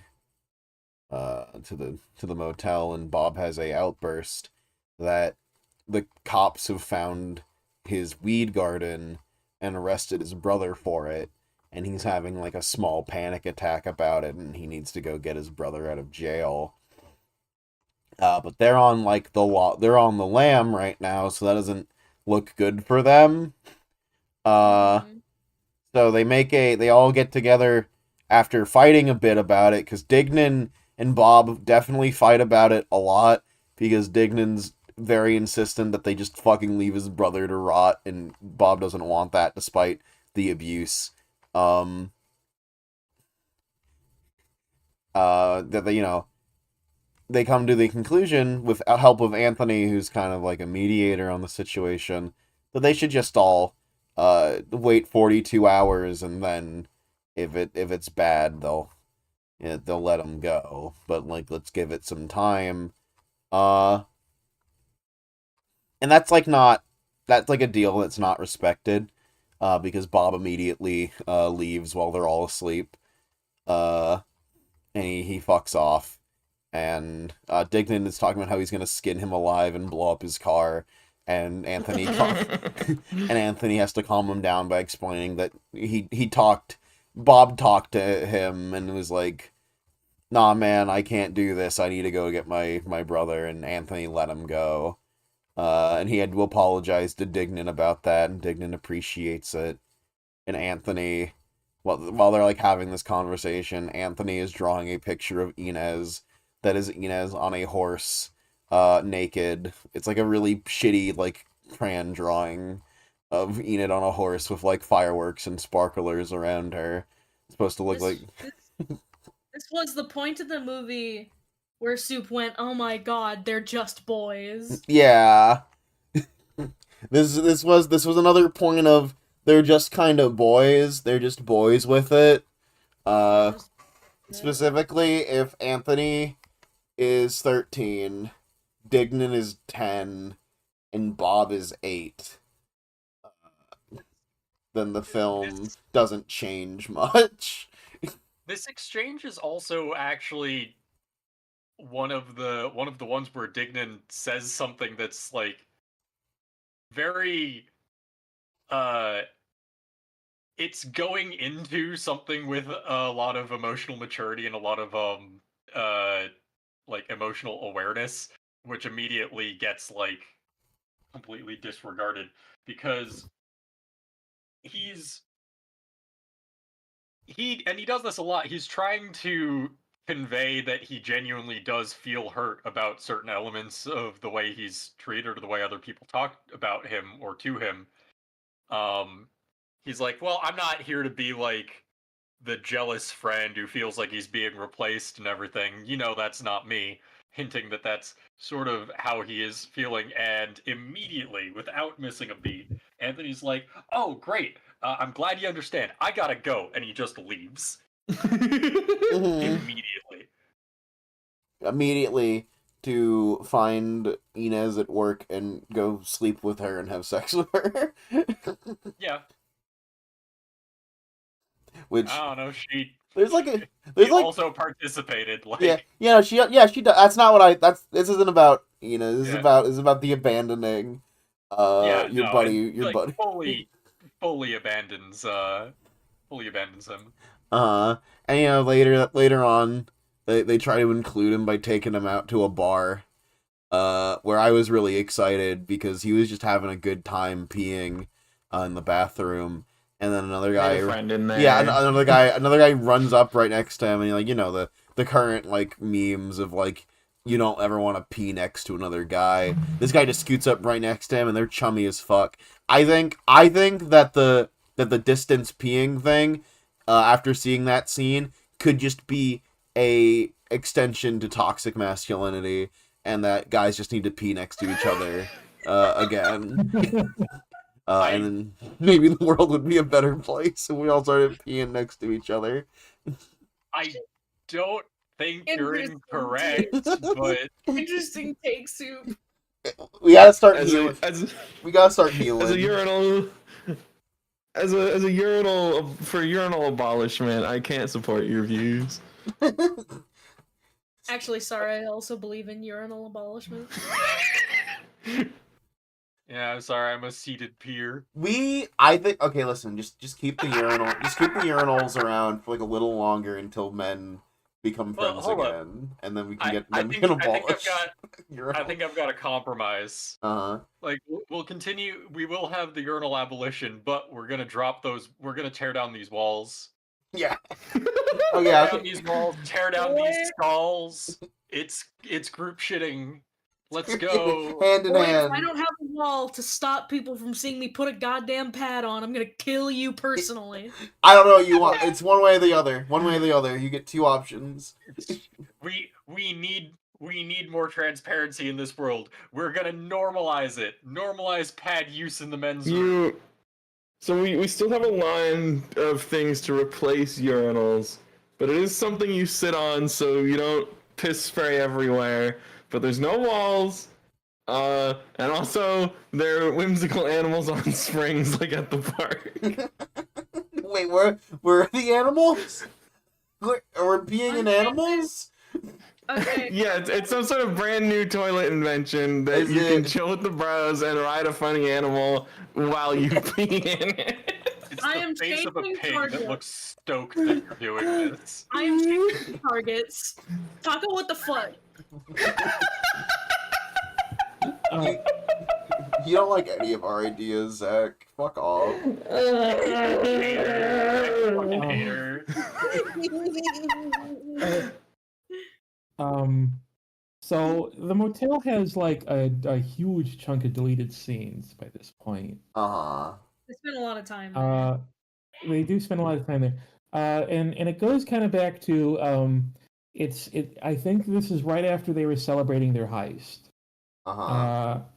Suddenly they hear some screams outside, and they see a cop car out there, and this guy in a bathrobe comes out and is like, "Ah, god damn it!" And like, "Phil, what are you doing?" I don't know if we know a Phil, but they identify this guy as Phil, and then he just walks away. And then all of a sudden, and then it just sort of cuts to all the boys hanging out. Bob and Anthony are just chilling, and Dignan is getting really chummy with the cop. He's like, "Oh man, how long did you have to spend at the police academy? Are you a rookie cop? Oh man, you're cool. You guys are so cool." Oh, hold on a second, officer. I think I heard something. I think I heard a really high pitched noise. But officer, come with me. So him and the cop start going on a little trip to Bob's backyard. And this is how Future Man gets arrested for drug dealer. Yes, this is the cop sees the weed in the backyard, and he starts looking at Dignan like, "Huh, I think I better arrest you for that." He doesn't say that out loud, but he gives him a look, and then he starts running from the cop, and then Bob and Anthony start running from the cop, and then that scene sort of ends. Mm-hmm. So I think that it sets up that Dignan is what caught Future Man in trouble. No, in the universe where that was a real scene. Yeah. And then we get a scene with the boys on the road, and Bob and Dignan are talking about how scared they are. Dignan's like, "Bob, they could confiscate your parents' house." And Anthony's just like not worried at all, and Dignan's like, "You gotta live in the moment, man. You can't just be all cool. You celebrate this." He said, "Celebrate this moment. You gotta be scared, not cool." You gotta be scared. Anthony talks a bit about being in the hospital, and while Dignan's like they're just being boys on the road, and he's trying to get semis to honk. Then there's a scene where Dignan is doing sit-ups at the hotel. Bob gets a coffee with Anthony out on the balcony. And Bob's like, "I can't do this anymore with Dignan, man. I can't do it." And Anthony's like, "Yeah, I get it." And then Anthony sort of walks away to go get a coffee. And Bob still, he hasn't turned his back yet. And he's like, "I can't take listening to Commander Dignan anymore." And at this point, Dignan has come out of the room. Bob doesn't realize that Dignan is standing right there. It's one of those "he's right behind me, isn't he" moments. Oh my god. He thinks he's still talking to Anthony. And Dignan hears Commander Dignan, and he's like, "Commander Dignan? You guys are calling me that? Oh, that sounds cool." And then he walks back into the room. I like that it's really subtle, but I don't know if anyone else is noticing. I think Derek is doing like impressions of the cast. I was getting a That's a pretty subtle common Owen Derekism, Wilson. I think. And then here's the scene which I think might resonate with people, but for strange ways, or Uh-huh. maybe sensible ways. Anthony and Dignan are walking in the hotel at night. Anthony turns to Dignan and says he wants to put flowers in every room that Inez cleans. Freak behavior. Freak behavior. And then Dignan starts confronting him a bit about Inez a little here, and Anthony's like, oh man, I think I'm in love with her, and Dignan's like, you think or you know? And then Anthony says like something like, what's the difference, or how do I tell, or something, and Dignan says that's something a crazy person says. Uh, you just met her last night. You know, you don't know anything about her, and he kind of calls out Anthony a bit for falling in love this quickly with a woman he barely knows, and Anthony, as you've seen in the rest of the movie, just sort of lets that slide and ignores it. Um, and then there's a scene where Dignan calls Mr. Henry at a payphone, says, "Hey, wanna talk to my friend Anthony?" And then he immediately gets a dial tone.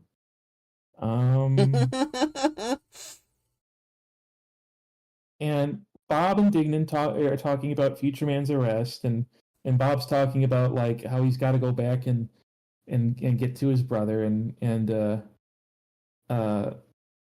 Bob's and Dignan's like, Bob, you're not taking the car by that car back. And then I didn't quite get the cutting of this scene. Maybe we can watch it together later or something. But then it cuts to Dignan in what I think is Bob's car, trying to get Bob in the car and say, Bob, get in the car. Come on, I'll even let you ride in the back. And I don't know.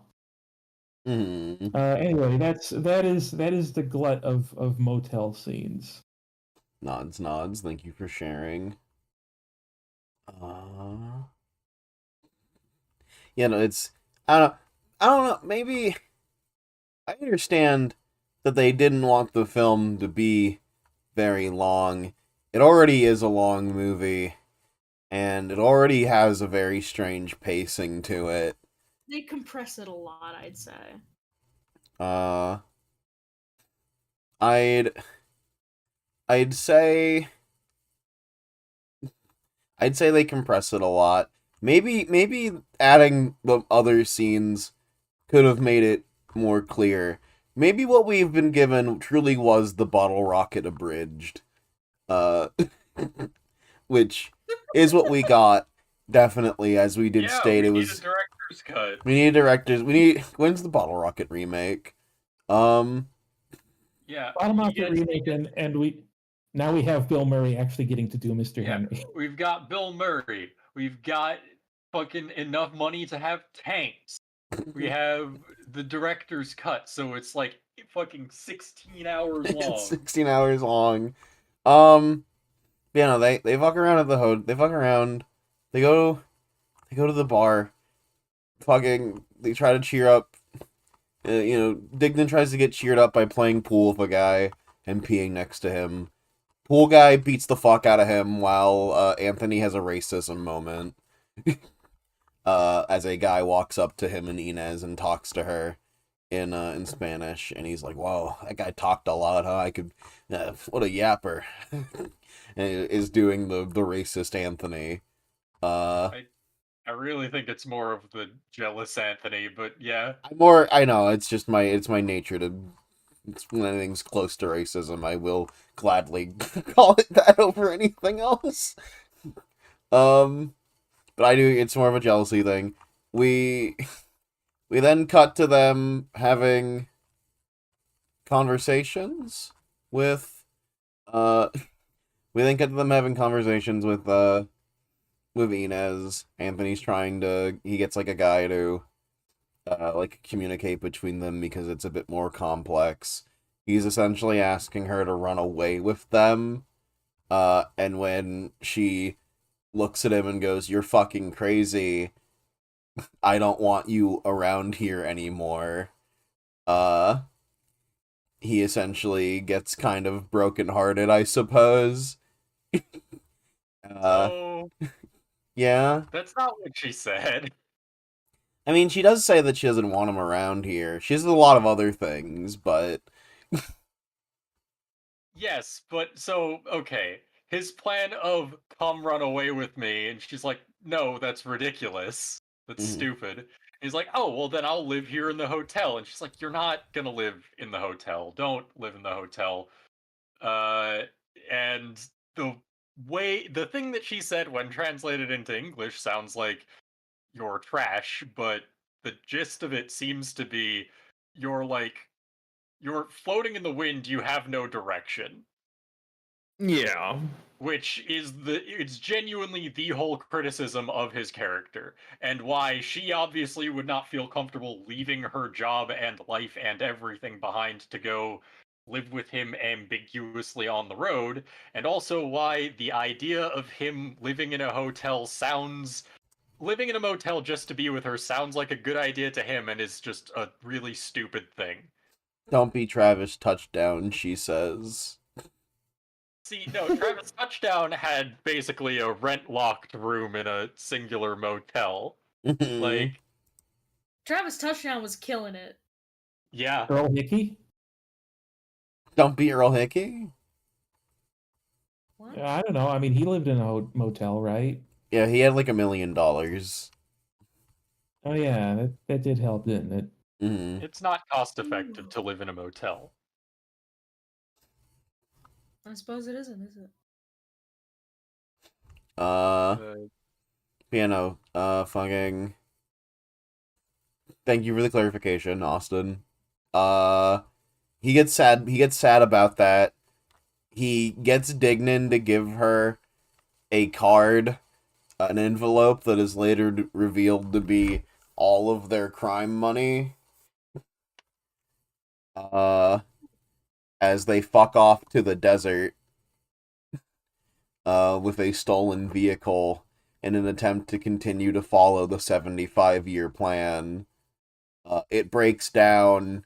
Dignan discovers that he gave her all of the money, and Dignan has, uh, I think, what is maybe one of my favorite like lines of dialogue in the movie, where he's like getting on Anthony for being inconsiderate, but the way he expresses this is like, no one ever stopped to think if Dignan wanted to be in a mental hospital. No, Says no. another thing very important right Normal before things to that, say. actually, also. Mm-hmm. So, like, he's saying, you can't just give a $500 tip to a housekeeper. That's unforgivable. You can't do that. And Anthony's like, she's not a housekeeper. Don't call her a housekeeper. She is a housekeeper. People are housekeepers sometimes. Uh, and like she has a name. Her name is Inez. Yeah, well, my name is Dignan, and that's an important line. Once again, this is him saying a thing that is actually kind of emotionally like intelligent, that is just going completely over Anthony's head, which is Mhm. I am you are head over heels for this woman, and I recognize on some level anyway that she is a complex person, and that's what you're trying to tell me. I am also a person that you are treating like trash. Mm-hmm. I have a name too. You know it. It's Dignan. Hi, we're friends, or we're supposed to be. And yet, here's all of this. We were And supposed to then, be a team. yeah, we're supposed to be a team. We're supposed to be great We're friends. supposed You to be seem the to have, Bottle like, Boys. completely. You are neglecting me in this fucking thing. Anyway, yeah, maybe I would like to be in a fucking mental hospital for a time. Maybe I'd like to have people care about me. Mm-hmm. And like I'm gonna I so the people who made Bottle Rocket will say that this is Anthony's movie, and I don't necessarily disagree that he's an important character to the film. But I'm personally infinitely more endeared to Dignan's story out of the three. Same here. Dignan's story, while he is also like the inciting incident and like force that drives the boys into their chaos scenario, he also is like the one that is the most ambitious, is the most hurt by, like, he's like the most emotional about the team being a certain way or like leaving him behind or betraying him. And like, you know, we can maybe point at how it's uh like he's a little bossy to Bob. Like clearly Bob's relationship with Dignan is not the best. He's trying so desperately to be in control and to be the center of attention and everything. Somewhat, I would assume, because he feels like he's been abandoned or neglected by all of his friends and everything. Mm-hmm. He was cast off by Mr. Henry, who he looked up to. His friend like his best friend's been in a mental hospital and everything, seemingly not even like giving him any thought or the time of day for a while. I don't know what his previous relationship with Bob was. I assume that they must have known each other for a little while, because otherwise, why would you just go up to this guy and be like, "Hey, want to be my getaway driver in this thing?" But clearly not as close, because he wasn't gonna include him in the Initial thing. plan. Yeah. So, you know, I think it's this controlling everything, this need to be the leader and all of that, the need to be this main character, is just because his own self-worth is not great, and he needs these I don't know, he feels that he needs this. Mm-hmm. And then, you know, we kind of get a scene that I kind of thought was supposed to be a nod to the bandages on the nose, where Dignan swipes at Anthony with a screwdriver and cuts the bridge of his nose. It's like, oh, it's now he really needs the bandage. And they walk their separate ways out into the desert. Anthony goes back home, meets back up with Bob, who I guess his brother's out of prison, or never did go to prison. And they just get jobs and become normal adults. Did he say at some point that he has 3 jobs now and runs a paper route? Yeah. Yeah. God damn. Yeah, he was working all like the 3 jobs different. they have. Sorry, you can go ahead. Oh no, it was just 3 different jobs. Yeah. Yeah, and all the jobs that they have are like, you know, what would be traditionally looked at as like summer jobs or teenager jobs or child jobs or what have you. Once Mhm. again, this is a movie about boys. Yeah, it's also a movie about like people. They're all seen as sort of failures as well by either their family or everything else. We don't really get a huge look into Dignan's family necessarily, other than Yeah. his mom is married to a guy named Craig. May perhaps have a lack of one, or a lack of ties to one. We don't even know his last name. I actually assume that his last name is Dignan because that's a more common surname than it is first name. I was gonna say it is kind of interesting with Dignan how like he clearly doesn't have like a connection to his family that's like good, but like he really doesn't have connections to like anybody, while he's simultaneously like, of our 3, the one who, while they're not great or anything, is the one who's actually like thought and planned and done things the most somehow. Yeah. He needs it the most. The others are aimless / kind of don't care that much about it. this is kind of like his everything.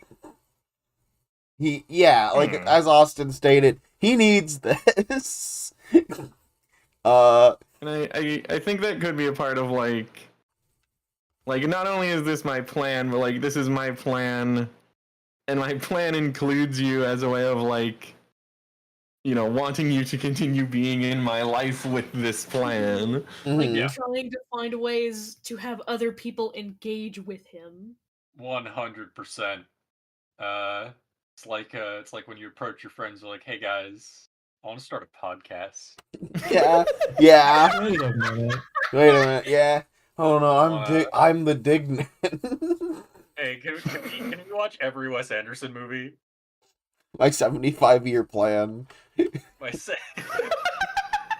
Oh God, Wes, you gotta slow down.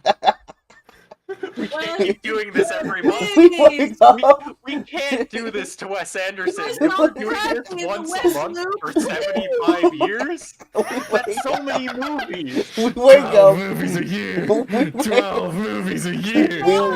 We wake up after tonight, and there's just 75 new Wes Anderson films. And he does this every year for 12 years. I can't say what I'll do on a podcast, but I'll do it. Wes, mean- buddy, you gotta slow down. We'll do it. We'll do a thing. We'll if that happens, we'll initiate a rule where we have to like choose our successors. When one of us dies. Stop. Wait, do they get to know about it, or are they gonna get drafted? Yeah, they get to know. Well, they need to know so that they agree to be our successors. No, it's in our will. Like, All right, I'll have to pick a replacement. This is under the hypothetical that Wes releases 75 movies next morning.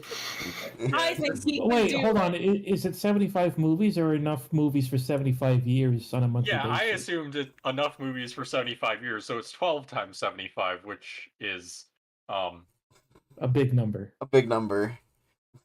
Journey to the West will be forever, and will be dust by the time it ends. 780 movies. Wes's great 780 films. Fuck. Hold on, that's not correct. I was an engineer. I can't be wrong about this.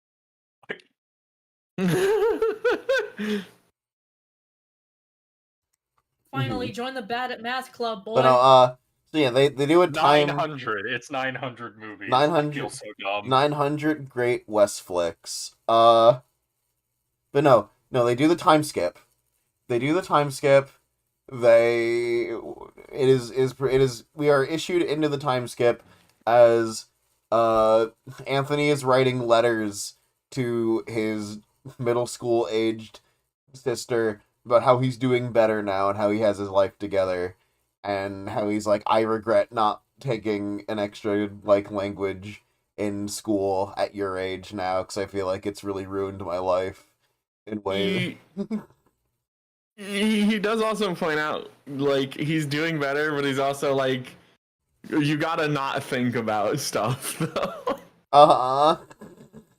I mean, sometimes that's just how it is. You gotta be busy enough to not think about things sometimes.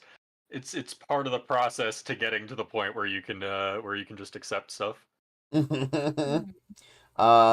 And Make sure that this is only one of 2 times ever in the movie that Grace is relevant. yes, after this we never hear about her ever again. I kind of was confused about her existence in the film. We're 2 hours into this podcast, and we're about halfway with the film, but I'm sure...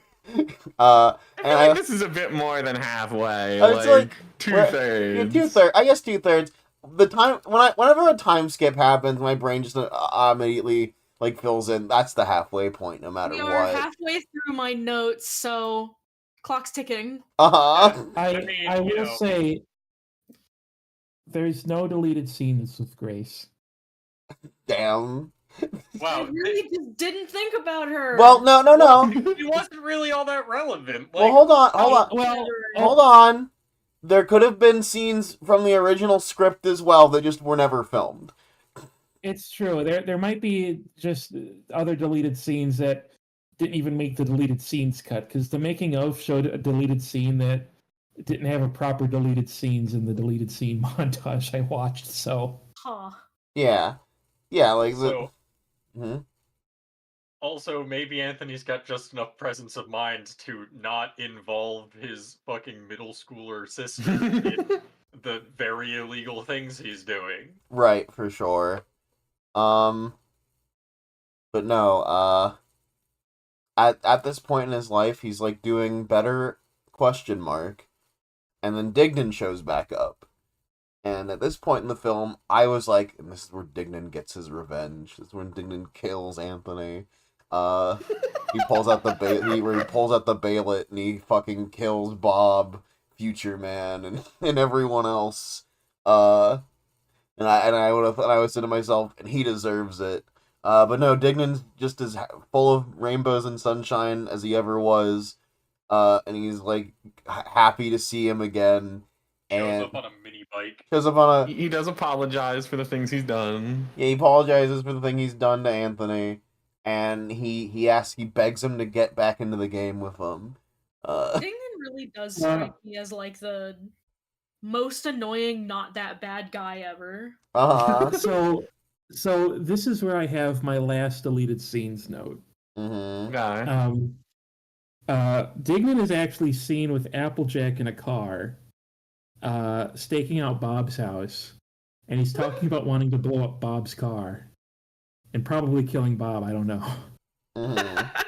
I would also point out, with the most annoying, not that bad guy ever, he sure did he robbed a bookstore at gunpoint, got two of his friends involved in immense amounts of crime. Mind you, they probably could have just said no, but he masterminded this whole fucking thing. Listen, in the context of the movie, you were arguing that shit Anthony was doing was actually not creepy and not weird. I didn't say it wasn't creepy or weird. That's not what I was saying at all. It's definitely creepy, it's definitely weird. It's just it holds narrative significance, and there's at least some amount of genuine stuff underneath. It's not just shitty. I mean, of course it has, like, narrative significance. It wouldn't be there otherwise. Or, like, character development significance. There's positive things to this. It's not all creepy. So he's staking out Bob's house, thinking about getting revenge on Bob, I guess, and then he starts seeing Anthony jog out of there. Then he goes to Applejack. He says, "Okay, let's start following him." So they start tailing Anthony for a bit. I forgot about that. And Applejack says, "Okay, why are we doing this?" And Dignan's like, "Well, better safe than sorry. You taught me that." And then Anthony goes down a forest path or something. Dignan tells Applejack to stop the car, wait here. Then he runs out after Anthony, and that's where the scene cuts. So that might have been the lead up to where the reunion happened. But then you mentioned the mini bike, so maybe he stole that. I don't know. Mini bike happens later. Yeah. Oh, okay. That's right. Mini bike happens later. He is just chases him down in Applejack's car. And they hang out and they talk. He tries to get him into the band. He's not down for it. He tries a couple more times. He isn't down for it. Gets him to meet Mr. Henry, who is played by the famous late great, praise be, does the little cross to the sky symbol, James Caan. And they play some what is the fucking game? With the little paddles and the tiny plastic balls. The foosball? He plays like Uh, Ping foosball. pong? Plays like He's ping. playing ping pong. Yeah, he's playing. He plays ping pong, Table tennis. table Oh tennis. my Yeah, whatever. God. Yeah, table What is tennis. Olympic wrong with sport, us? ping pong. Yeah, it's not that. Whatever. It's like baby shit. They play a bit of soccer with each other. Fucking, I fucking Guilty Gear is an Olympic sport now. Nothing fucking matters. I They guess I could say play. They play something from Wii Sports that it invented. Invented not in the 1990s.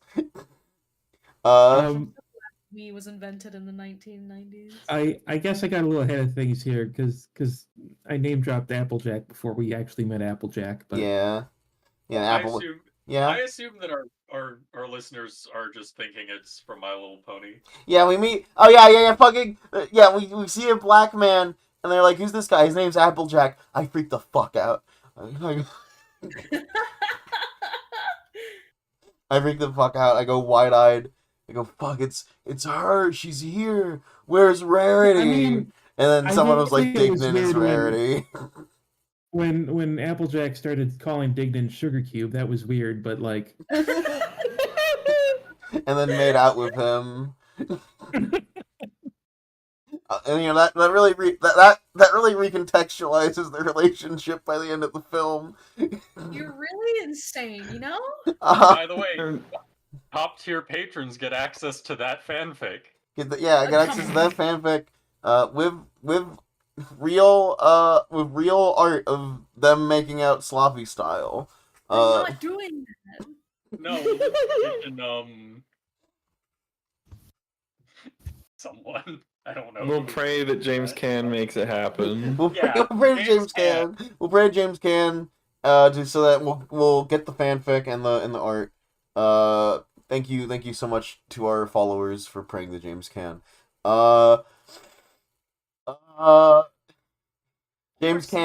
James Caan eventually wears him down.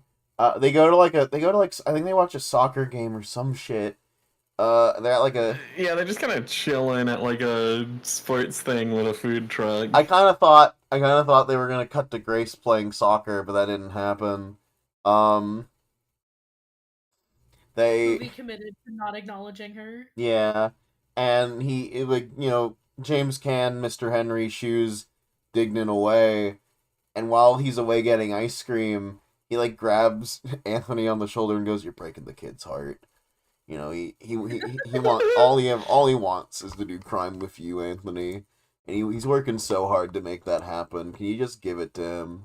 Can you just give him this, please, Anthony? And he talks about how like dedicated he is, and how he like called him up on the phone to tell him everything, and Dignan comes off as like a real, like, I really appreciate just how dedicated he is to trying to make his dreams reality. You know, praise be to Dignan. And all that. Yeah, and all that. And eventually, like, that motivational speech about how pathetic his best friend is wears him down. And Dignan comes by Bob's house on a little moped. And he tries one last time. And he's not really he hasn't confirmed it yet. And then Future Man, for the second time in the film, shows up with his friend, in their big truck, and they make fun of Dignan because at this point in the film he's been pretty much only wearing a yellow jumpsuit and goggles, and they say that he looks like a fucking idiot, freak, stupid baby. And he's like, and then they like drive away and they laugh at him. And he's like, fun of him for being a landscaper, etc. Yeah, and he's like dead ass about to cry for real. For whatever reason, Mm-hmm. I don't know. I have it in my notes that it is this that seems to to move Anthony to decide, you know what? I do want to do that. Yeah. Because this is all he has. He's looking at his friend and he's like, shit. Mr. Henry is right. This dude's life sucks. Everyone is mean to him. This is supposed to be my friend. I don't think that this is going to end well for me necessarily, but I've gotta You gotta I've do gotta it. Gotta do it for him. I do Gotta think do it for it's cool that I do think his line was something along the lines of like I'm doing the right thing. Yeah, it's Oh yeah, you no, know it was fucking. the I know line you'll do the right thing. the line is, "Oh, thanks, Anthony. You're doing the right thing." Yeah, I know I am. I assure you, he is not. He's doing the right thing for his friend, for always friendship, sunny card. Nod. for his friend. It's for friendship. It's for the team. For Oh, and Anthony does lay out that he has three stipulations. Right. He wants Dignan to make the plan because he's the plans guy, of course. He wants Bob back on the team, which Dignan isn't super hot on. And then he's like, also, I want a fucking jumpsuit like you, yeah. Dignan. I want a jumpsuit. really sweet talking, emotional manipulating, Dignan. And they get Bob, and they talk, and Bob and Dignan are talking, and Bob's really happy to see him again, and they kind of bring up the situation about how they last talked, and it spirals into Dignan and Bob getting into a fight outside of Bob's house. Anthony again has to break up. I believe one of them, I don't know which of them say it. It might be Bob. He's like, "I was excited to see you guys again." And then you do this. And it's like, ah. They're like all they have. They're like all they have, and they all in equal parts care about that in different ways. Anthony in no way whatsoever really cares about it. He just kind of is here. To Dignan, this is everything. And to Bob, this is also kind of everything. But like he doesn't really care about the crime part. He just cares about having people that he can think are like gonna be good to him and be friends to him. Nod. He could also use some W's. To which point he does get a W when they're hanging out at Bob's country club with Mr. Henry, because at this point they're just hanging out with Mr. Henry and his crime crew, doing crime shit, to like talking about the plan to, I think, rob like a meat packing factory. Yeah. The cold storage place, which Odd thing to rob. Yeah. Yeah, and while they're at the country club, Future Man shows up and he starts bullying Bob again in front of Mr. Henry, and Mr. Henry gets up and defends him. And I don't remember the whole speech, but the part that stuck with me is, one day, Future Man, you're not gonna have any friends or any brothers, and I'm gonna be right there staring at the precipice that you sit on by yourself, and I'm gonna be laughing at you. And he's like, the other important parts were that he points at Bob and is like, the world needs dreamers like him. The world needs dreamers like him. And he's like, Bob, I hope this doesn't offend you if I say this. Your brother's a piece of shit, and it doesn't offend me at all, Mr. Henry. Cocksucker. Yeah, your brother's a cocksucker. It doesn't offend me at all, Mr. Henry. There's also a part there where Mr. Henry grabs Future Man's arm in a way that Andrew Wilson will tell you that James Cobb took Krav Maga and that he actually did some shit to his hand and like almost broke his thumb. Yeah. Normal behavior. First movie behavior. Movie behavior. Well, for James Cannon it was his 100th movie. He's been around. He's like he fucking did that to fucking Andrew Wilson's thumb, and he leaned into his ear and he said, "I don't ever want to see your ass in the movie industry again." And that's why You know who I am? and that's why Andrew Wilson is the least known Wilson brother. Yeah, James Cobb was just that powerful. Praise be to James Cobb. Sorry, James Caan. I don't know why I keep fucking thinking his last name is Cobb. I think it's Cobb with two B's, but it's Can with two N's. Two A's. And with two A's. And with two A. It's Can with two A's. Might be Con. James Caan. Okay. No, it's cool then if we've been saying James Caan because it makes it less bad that we're trying to deify a fake person that's not real. You know, I think at that point they're just like sketching out the place, and there's it's a weird scene, and there's a very odd cut content scene with it, but there's a scene where they're like sketching out the place they're gonna rob, and Dignan mentions that one of the boys at the motel said that he loved Anthony, and he's like, did he say that, or was he translating that for someone? He goes, I don't know. You know, he's a young kid. He's trying to figure himself out. I didn't really think too much of it. He told me to. I didn't. It's like, I love you, man. Good for Dignan to not be homophobic. I mean, when he first was told it, he was like, okay, this kid's kind of weird. And then he didn't actually relay the message, so I don't know. Also,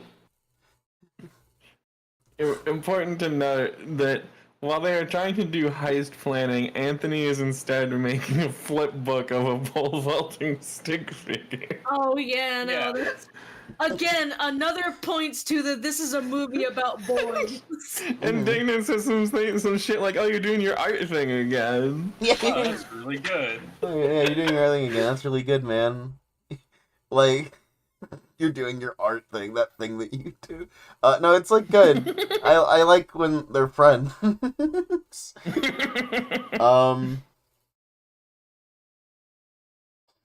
he brings that up, and he realizes that it was Inez saying that he loved her, or that he loved him. Anthony's a guy. And they're at it cuts to them at a party. At one of Mr. Henry's parties where he's having a good time, I guess. And there's a cut content scene. I'm gonna steal this from Derek. A cut content scene where the guy that picks locks for Mr. Henry is poorly spinning plates for them? Question mark. Hey, yeah, Kumar also does this in The Terminal, a Tom Hanks film where he also... It sounds like it's a talent that actor just has. I think it might be a talent that he doesn't have. What? Kumar Palana, I'm pretty sure... Maybe he was, famously unable to do this, and that was just... Wait, no, hold on. He performed on the Mickey Mouse Club as a plate spinner and juggler. Okay. This is a thing that he can just do. He was just also... I guess the joke when he was doing this in... I'll fucking link the Wikipedia article. Fuck off. But I guess the joke whenever he's doing it in movies is that he's not doing it exceptionally well. Although, frankly, he does it pretty well in The Terminal. It's not like he's doing it bad. I can't believe you doubted his plates. It just I don't know. It just from the scene from the cut content scene I saw, it just kind of looked like they were sitting on that scene for a couple minutes of him just fucking spinning plates around. Maybe, yeah. Never mind. Hold on. I guess it's just he's good at it. Fuck, I take back everything. Cut out all the You parts had where I no was dissing faith Kumar in Palana's fucking Kumar. plates. You have no faith in Kumar. Well, I Don't know that he's try. poor. He died in 2013, but like, I don't know. Maybe you can still spin plates with the best of them. the second Saint Kumar. Second Yeah. Saint. Also, I do have to backtrack. James Caan is Jewish. We probably shouldn't like All right, canonize the him. the first Saint. True.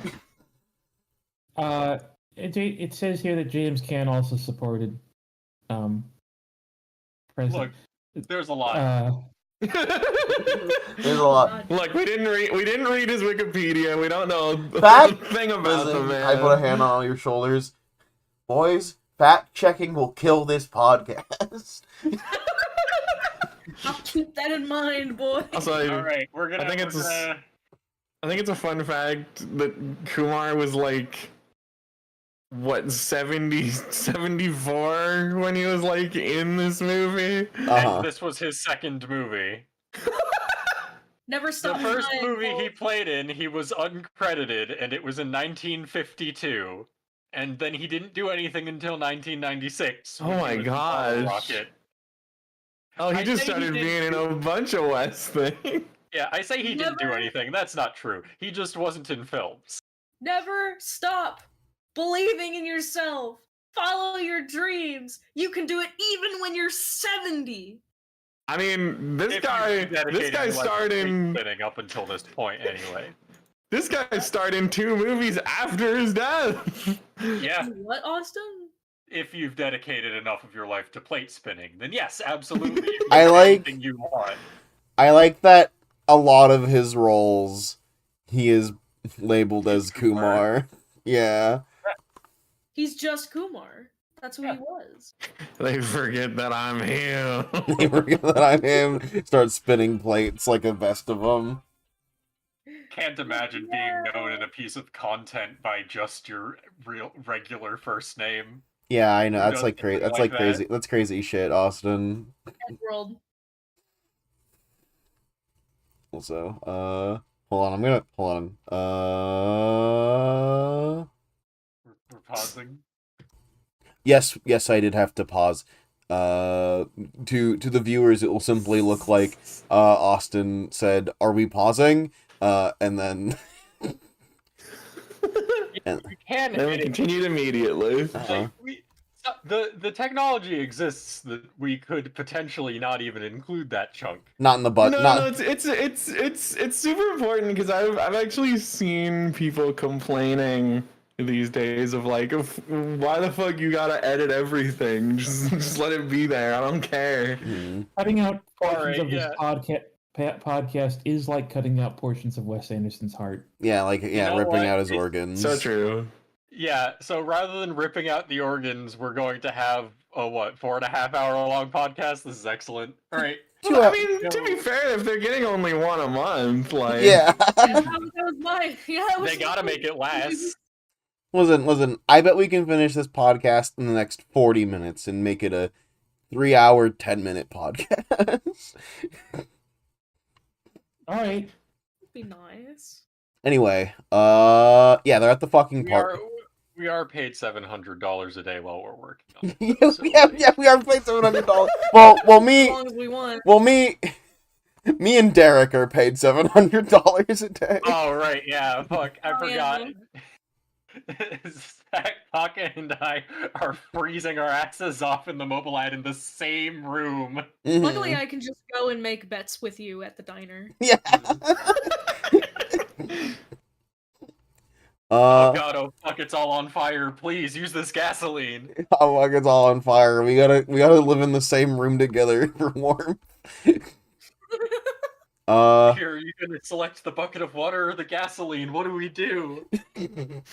fucking. the Lisa generator has smogged up the room. You've killed us all. You pay 500 tokens. All right.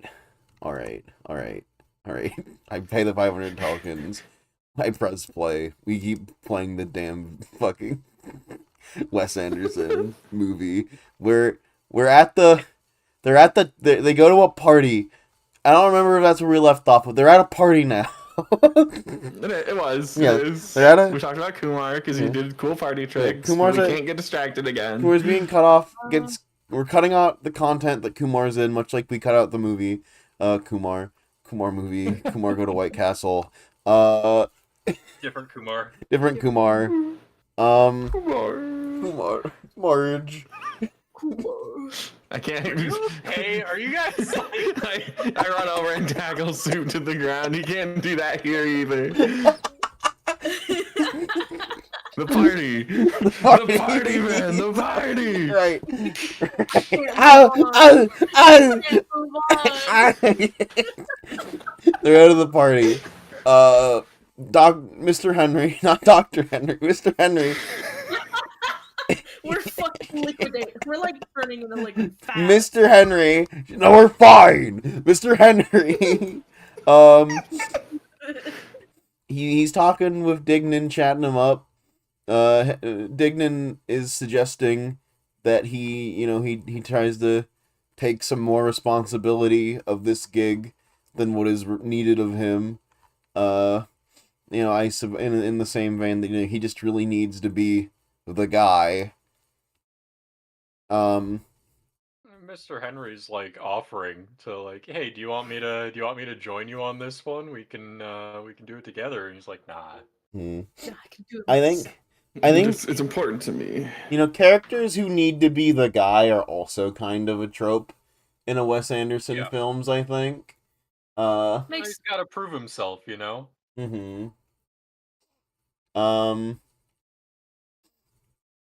But yeah, no, they go out, and while that's happening, I think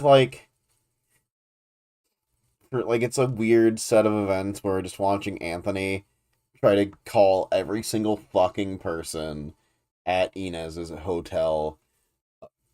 I don't even know if he's using his own phone or if he just got it off of someone else at the party. But I think he's using the house phone. Yeah, They still had those back then. Yeah. Probably Bob's phone, I guess. Yeah, this is a landline in Bob's house.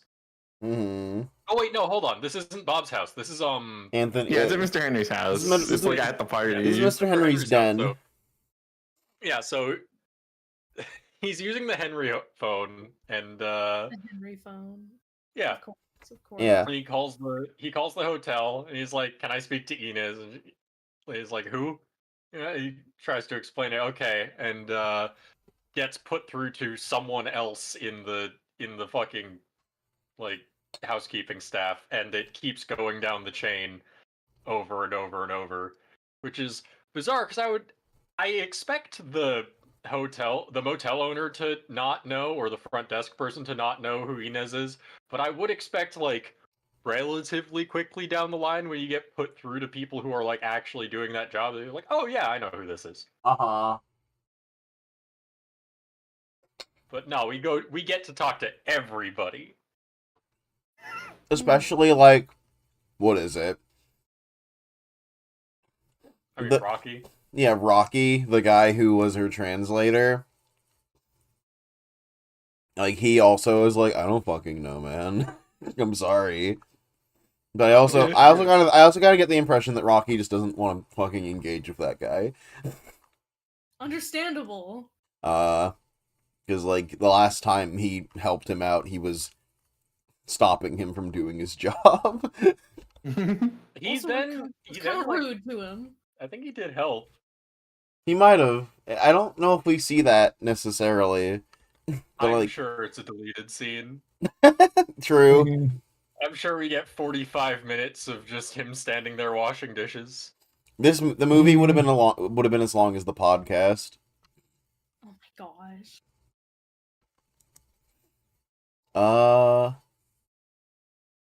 And eventually he does get a hold of Inez, who within the month or so that they've been apart, is now pretty fluent in English now, and he's really proud of her, and he's happy to see how far she's come along.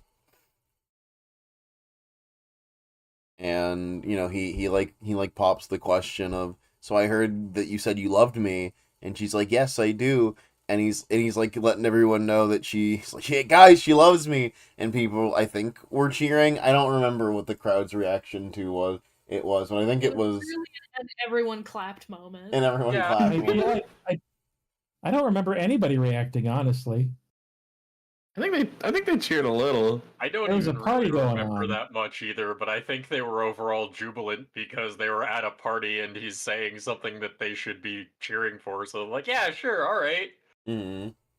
It'd be really I funny. don't It'd be really I funny don't have is context for this, but hell yeah, let's I never go. because In- I actively made that joke. in the evil world, he says, hey guys, she said yes, she loves me, and then all the guys go, don't enter my fucking party, and they beat Anthony to death right there. Um, and then does anything else happen before the actual heist? No.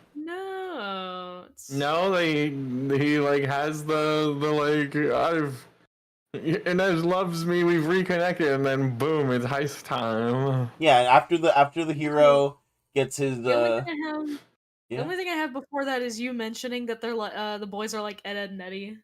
Uh-huh. Yeah, they are. They're like Ed and They're Eddie, like- but it's two Eds. It's two Eds, yeah. Two Eds and one Eddie. Mm-hmm. Also a thing of note that I forgot is that Dignan talks about this heist like it's gonna be really big, and that it's gonna have helicopters and zip lines. And in my brain, when I was listening to him saying that, I was like, that's not in the fucking budget for this movie. I then- wonder. And then I I thought a train was. God, the fucking. and then I, after I saw the making of where he's like, I want tanks and helicopters, and you can maybe get a jet ski. He goes, okay. It's like, I wonder. Do we think that like Dignan's a self-insert? I hope not. Well, I mean, they already said, we already heard that Andrew Wilson thinks there's no difference between Dignan and Owen Wilson. So Yeah, but do we also think that there's no difference between Dignan and Wes Anderson? Do you Wes- think he did this because he feels like his friends don't value him enough? Wes Anderson comes off as a different vibe entirely than Dignan. I feel he, at least from the making of, there's certainly an energy that he has that makes me feel like there's something there. This definitely, these, like, I can understand that these movies definitely came from the mind of a guy that acts with these mannerisms. But like, I don't quite think he's Dignan-kin. Say that. I can say what I want. It's my fucking podcast. Whatever.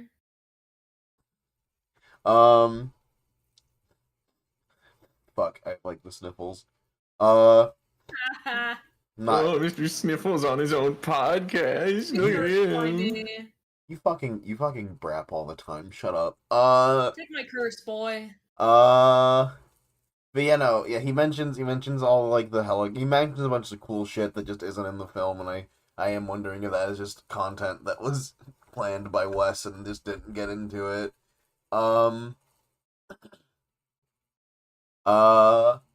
What next? The actual heist happens. They have a whole plan set up.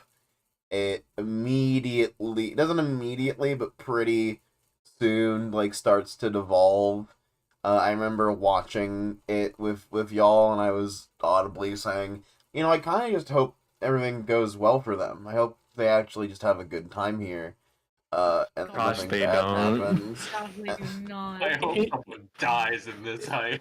They like literally start fucking the heist up like moments in, things start going wrong. Kumar, Mhm. can I feel save?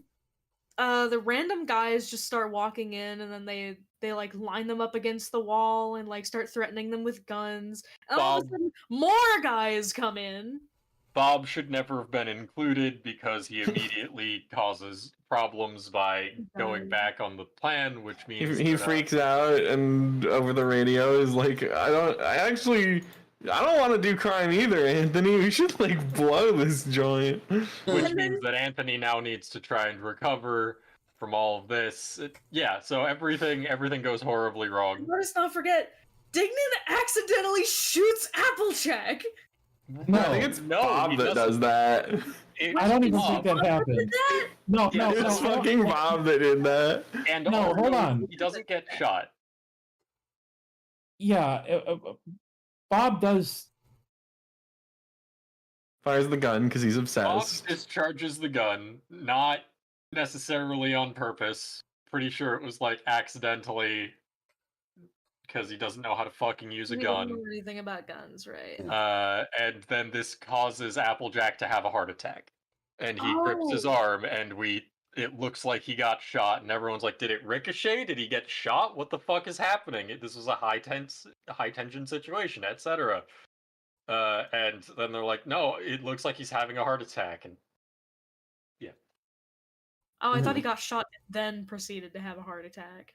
I That, mean, he no, wasn't bleeding, so like they, in the chaos of it all, they thought he was shot, but that's not what happened. And I should have watched through a second time like you guys did. I didn't get that far. I was high. You were high.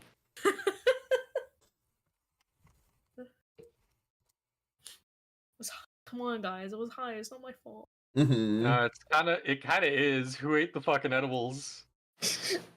Yeah, look, you tried to wash your hands of it and have someone else in this podcast decide for you whether you should get high that night. it was really weird. Noodle, it is really weird. However, it was like it is kind of weird because I remember earlier that day when I was streaming, there was a guy who donated in chunks of $5 at me throughout the day, messaging me through stream donations. Should I get high?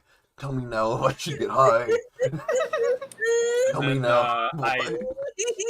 And then I seem to remember a discussion about how it was really just the illusion of choice, and you're going to do it anyway.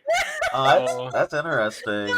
It's interesting. It's strange. It seems like you're trying to avoid responsibility for your own actions there, buddy, and the consequences thereof. Maybe it is your fault.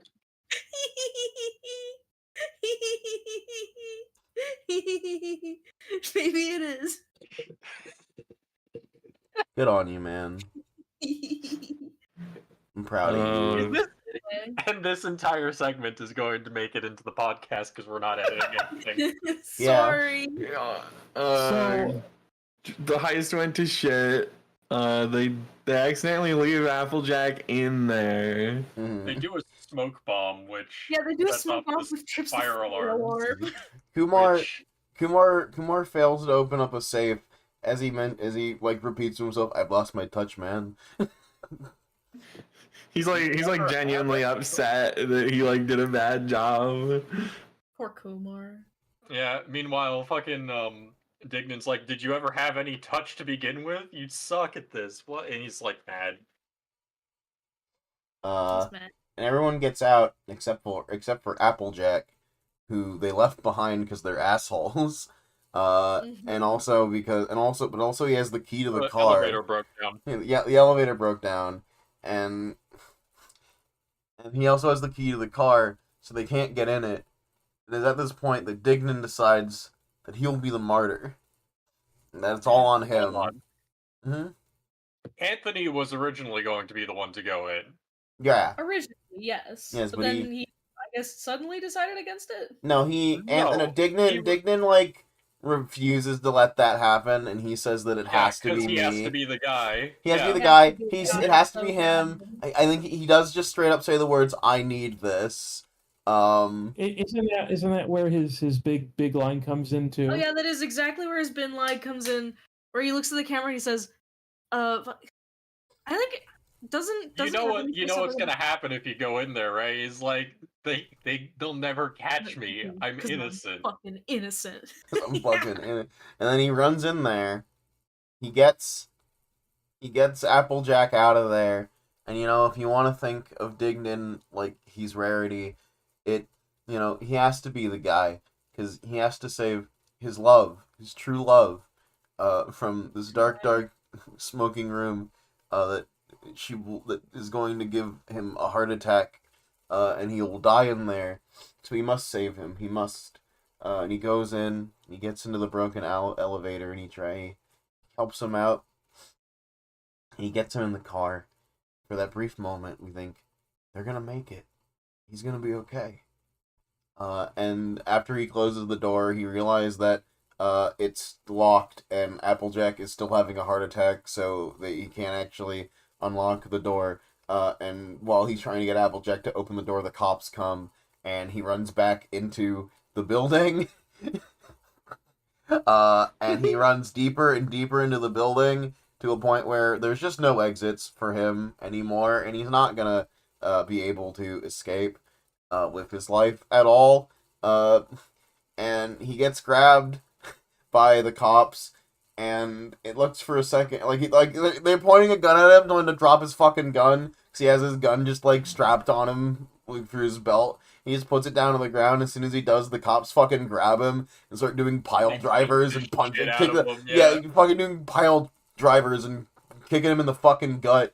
And Good on, I have a good note. on Wes depicting like immediate police brutality for a cooperating, like someone who is cooperating with them, and fucking so far has been largely nonviolent. Also, it was at this point in the movie that Soup says, "No, stop! He's only 10!" yeah, he's only done. Just a boy. He's just and they shove his face into the ice because it's like the freezer room where he gets caught. It's like a little brutal. It's like a little fucked up. It's Yeah. very brutal. It's very No, it's kind great. of sad to watch. Mhm. And at that point, we're like at the end of the film. Dignan's in jail, and it's like, wow, at the start of this movie, we were at Anthony's mental hospital, and now we're at Dignan's prison. And Bob shows up, and they tell him about what happened after the end of the heist, and we discover that Mr. Henry, while they were having this fucked up, terrible time of a crime spree, Mr. Henry was robbing Bob's house blind and took everything. To which Bob's like, he even took the piano, and Dignan's like, yeah, I bet that piano was like $3,000. Like he's like, I can't disrespect the hustle. They did a good job. And he's like, I made everyone badges, to celebrate. But I guess those guys, I think. yeah, I made everyone belt buckles to celebrate the heist. But I guess those guys can go screw themselves. No, they can have them too if we ever see them again. I can't hate them. And it's just Dignan. He's so stupid. He's so boy. he's so brainless. And at this point, he's like, he does like a heart emoji with his hands, and he waves the boys off as he's about to go into the prison. And then as that happens, he looks to the boys and he goes, "All right, guys, listen. I got a perfect plan to break out of here. You guys meet me on the other side. I'll be out in a few minutes." Take out the armed guard in 30. We've got 30 seconds. You're gonna take out that armed guard, and I'm gonna jump this fence. We're gonna get past these towers. He's just like quickly relaying this plan. Bob, you're with me. Not if you're with me. And then that's like the ending scene of the film. We never know if they got Dignan out of prison. No. Well, no. You gotta get He's kind like, of nah, I'm just joking with you. Yeah. Anyway, and he just goes. Mm-hmm. And they also pointed out that he wasn't going to be in there that long. Yeah. Like 2 years. Yeah. It's still a substantial chunk of one's life, I'd say. It is, but when you look at the American justice system, that never really happens. This is like something that another country might consider to be a fair punishment, but anything taking place in this country looks at it as that's an extremely light sentence. They looked at him and went, "He's such a boy. We can't keep him here forever." You know He what? needs to go back out and play. He needs to go back and play and draw. He got out by the time Y2K happened, honestly. I mean, like, Well, nobody got hurt. Nobody got hurt. Well, okay, that's not true. Applejack No. had a heart attack, but Applejack- Applejack was part of it. So nobody who wasn't like No. intentionally involved got hurt. Yeah. No bystanders got hurt. I mean, I guess in a roundabout way, he was running distraction for the real heist, where fucking Bob's house got robbed. Oh, and Future Man, like, in a moment of quote unquote emotional vulnerability, tells Bob, "You're a fuck up, but you're my brother." Apparently, I think the thing that Mr. Henry said to him resonated with him about how you might never have a brother if he keeps acting like this, even if Mr. Henry like stole from him.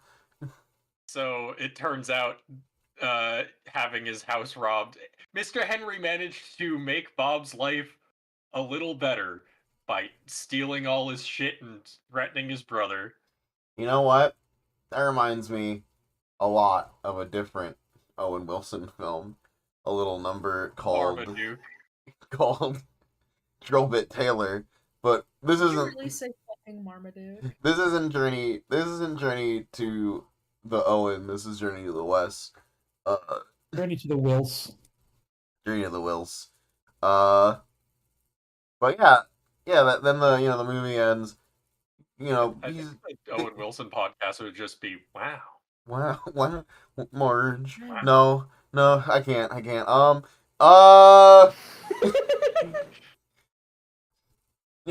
So movie ends. Anthony, Bob has a slightly better brother. Anthony, I guess, has a girlfriend. And Dignan will be out of prison in 2 years, maybe less, with good behavior. Because he's just so sweet, pinches his cheek. And that's the end of the film. Fellas, we've made it to the first stop to the Journey of the West. How do we feel overall about that film? I think I've seen a better Wes film, but I don't know whether or not I've seen the worst Wes film yet. That's so We'll have to true. see. We'll have to see. I once again posit that this is worth the rewatch, if for no other reason that it is better when you've rewatched it. I feel like that makes sense. I honestly like enjoyed my time on the first watch through. So like hearing like, oh, it's it's like even better if you're like really digesting, picking it apart. It's like, oh shit, awesome. Yeah, no, like I can actually understand why. I feel that when I watched this and I was like, so this made it in the Criterion Collection. This is the movie that put Wes Anderson and Owen Wilson on the fucking map. And this is the movie? Really, this one? After a lot of pushback, it got. Yes, and I can understand all of that pushback because I was feeling it too. But you gotta watch it again. You gotta watch it again, and you gotta like sort of observe the characters and try to think of it in not just how it is, but how West wants you to look at it if you can try to put yourself in that headspace, which you're now projecting an assumption onto a director who you've never fucking met or anything. Again, longtime fan of the show, I'm sure, but we don't. Austin was the guy from the test group who wrote Where Was the Nudity? And the answer is it's not there because instead she was wearing like I don't purport to be like an authority on the finery worn by, again, motel janitorial staff, but I feel like it was just improbably fancy lingerie to be wearing to your like regular work day. She had was like a prepared for very this. lacy bra there. She was prepared for this. She knew this would happen. Yeah, no, this is the second day. I assume she was like, I'm gonna fuck this weirdo. Mm-hmm. Once again, This was her plan. I posit that actually none of the characters are anything other than complete freaks and weirdos. So the fact that she falls for the fact that Inez is into Anthony is passable and acceptable to me because she is the type of person who would find him charming, therefore. Mm-hmm. Or we I have to think- at least have that suspension of disbelief. It's a Wes Anderson film. I don't know. I mean, you probably you saw this part too, Soup, when you watched the making of. But it starts out right off with Wes saying, Oh, I was gonna bring that up. Okay. I was gonna bring up that funny quote, where presumably someone asks him, like how he feels about the reception to Bottle Rocket, and we don't hear that part. So the making of just kind of it starts with Wes staring like slack jawed into the screen, and saying nothing for like 5 whole seconds, and then following it up with, I don't know. It's odd that it is a movie where some people like it quite a lot, and so many others really hate it. But I do find that I have managed to keep a consistent run of just that kind of response. And then there's the part with the follow up to that, Mm-hmm. where the interviewer says, "Well, the fact that people keep talking about it must tell you something." And then he goes, "Yeah, but what?" Yeah. What?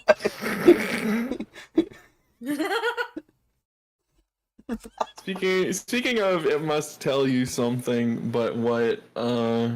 Soup, would you like me to once again read off the scoreboard? Oh yeah, no. Brilliant Yeah. idea by our good friend Taka, who has tallied all moments of what we will assume to be future bits that will continue throughout Wes's body of work. And for the sake of Answer Wes's body. yeah, and for the sake of Journey to the West, I would love to hear where the tallies currently are.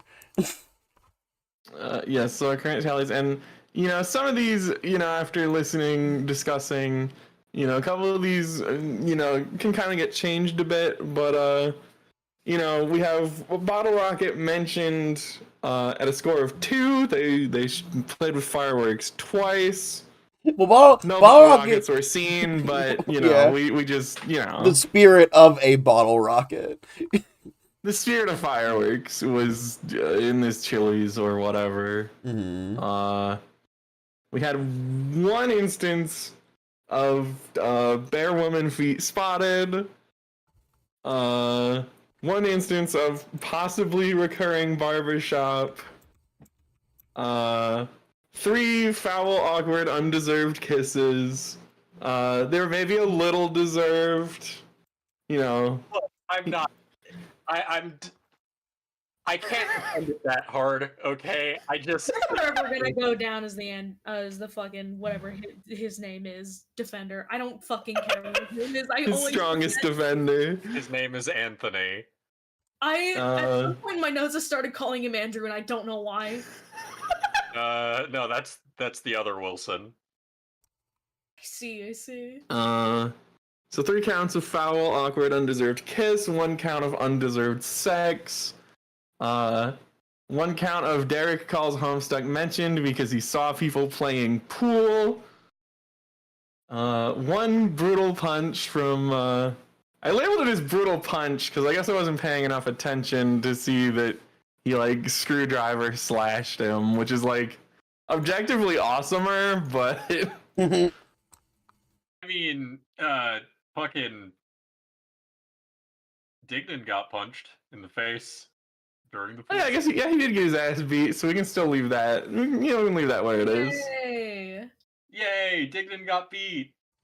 One My Little Pony jump scare because Applejack was there. You all saw her, Applejack. And we got our first Wes Anderson shot during the heist scene.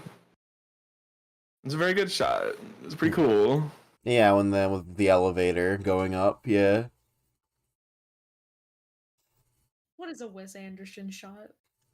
Very soon we will begin to notice that Wes gets a taste for cinematography and the way that he makes his the way that he makes his films and the way that they are shown to us is a style that he has cultivated, and people look at it and go, "That's the Wes Anderson shot." Yeah, I will say that this is, of the Wes Anderson films that I have seen, which we'll have to pretend are zero for the purposes of the podcast, but of the ones that I have seen, this is the least Wes Anderson, like, stylistic. This is the least stylish one. You'll see that for a couple movies. He does not get his style for a bit. I have one final question. Oh yeah.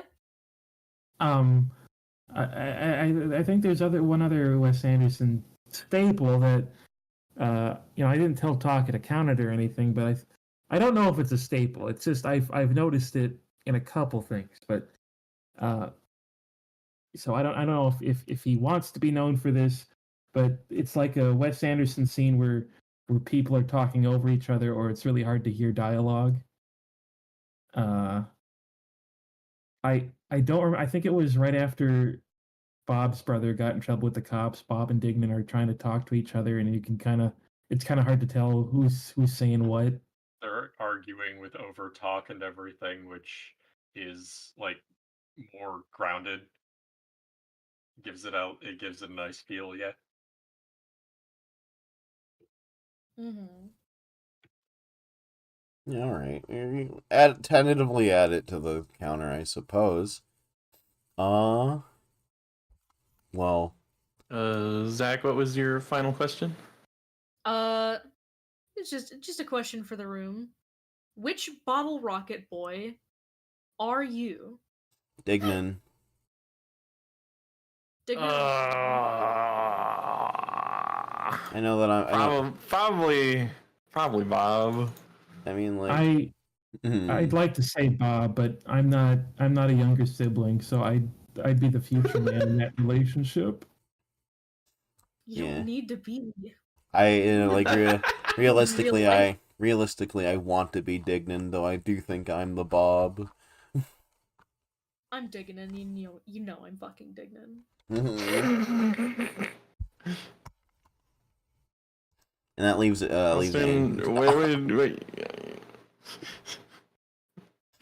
I heard that. I heard it. I heard you going there. I heard you hitting the brakes. No, I was gonna say that leaves Austin as Anthony.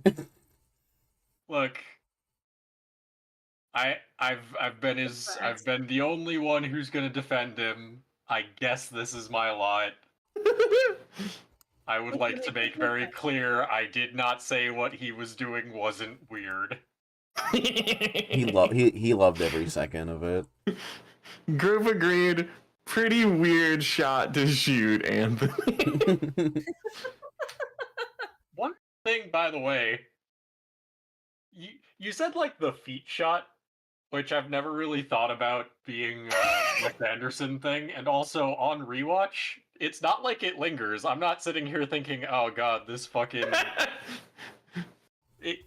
We do get a shot of her feet, it's there briefly and gone. Yeah. That's all I need. That's all I need for a weird scoreboard. Fair enough. My last note here is another one from the making of.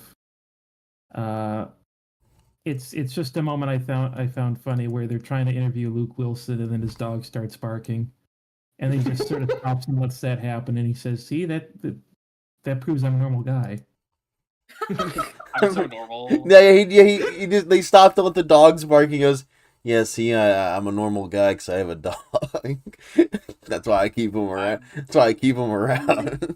I'm so normal. I would never hit on a fucking I would never just relentlessly hit on and never leave alone a fucking housekeeper in a motel. No, Well, yeah, that was his character, Anthony Adams, not Luke Wilson, the actor. Yes, Obviously. and we would never. I never love doing that. I love that they pitch it to him like, "You're gonna have to turn up the romance, Luke," and he just goes, "Oh boy."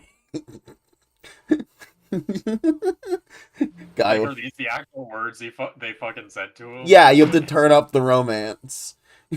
Turn up the romance, buddy. Insane. See, oh man. Alrighty, well, let me look at the clock. Let me look at the timer. You know what? Did it under the suspected time. 3-hour podcast. Woohoo! Boys. By the way, next time we need an ad break, just let me know. I'll continue to list off verbally a bunch of mobile ads for us. Folks, this has been Journey to the West. Thank you so much for listening to this 3-hour debacle.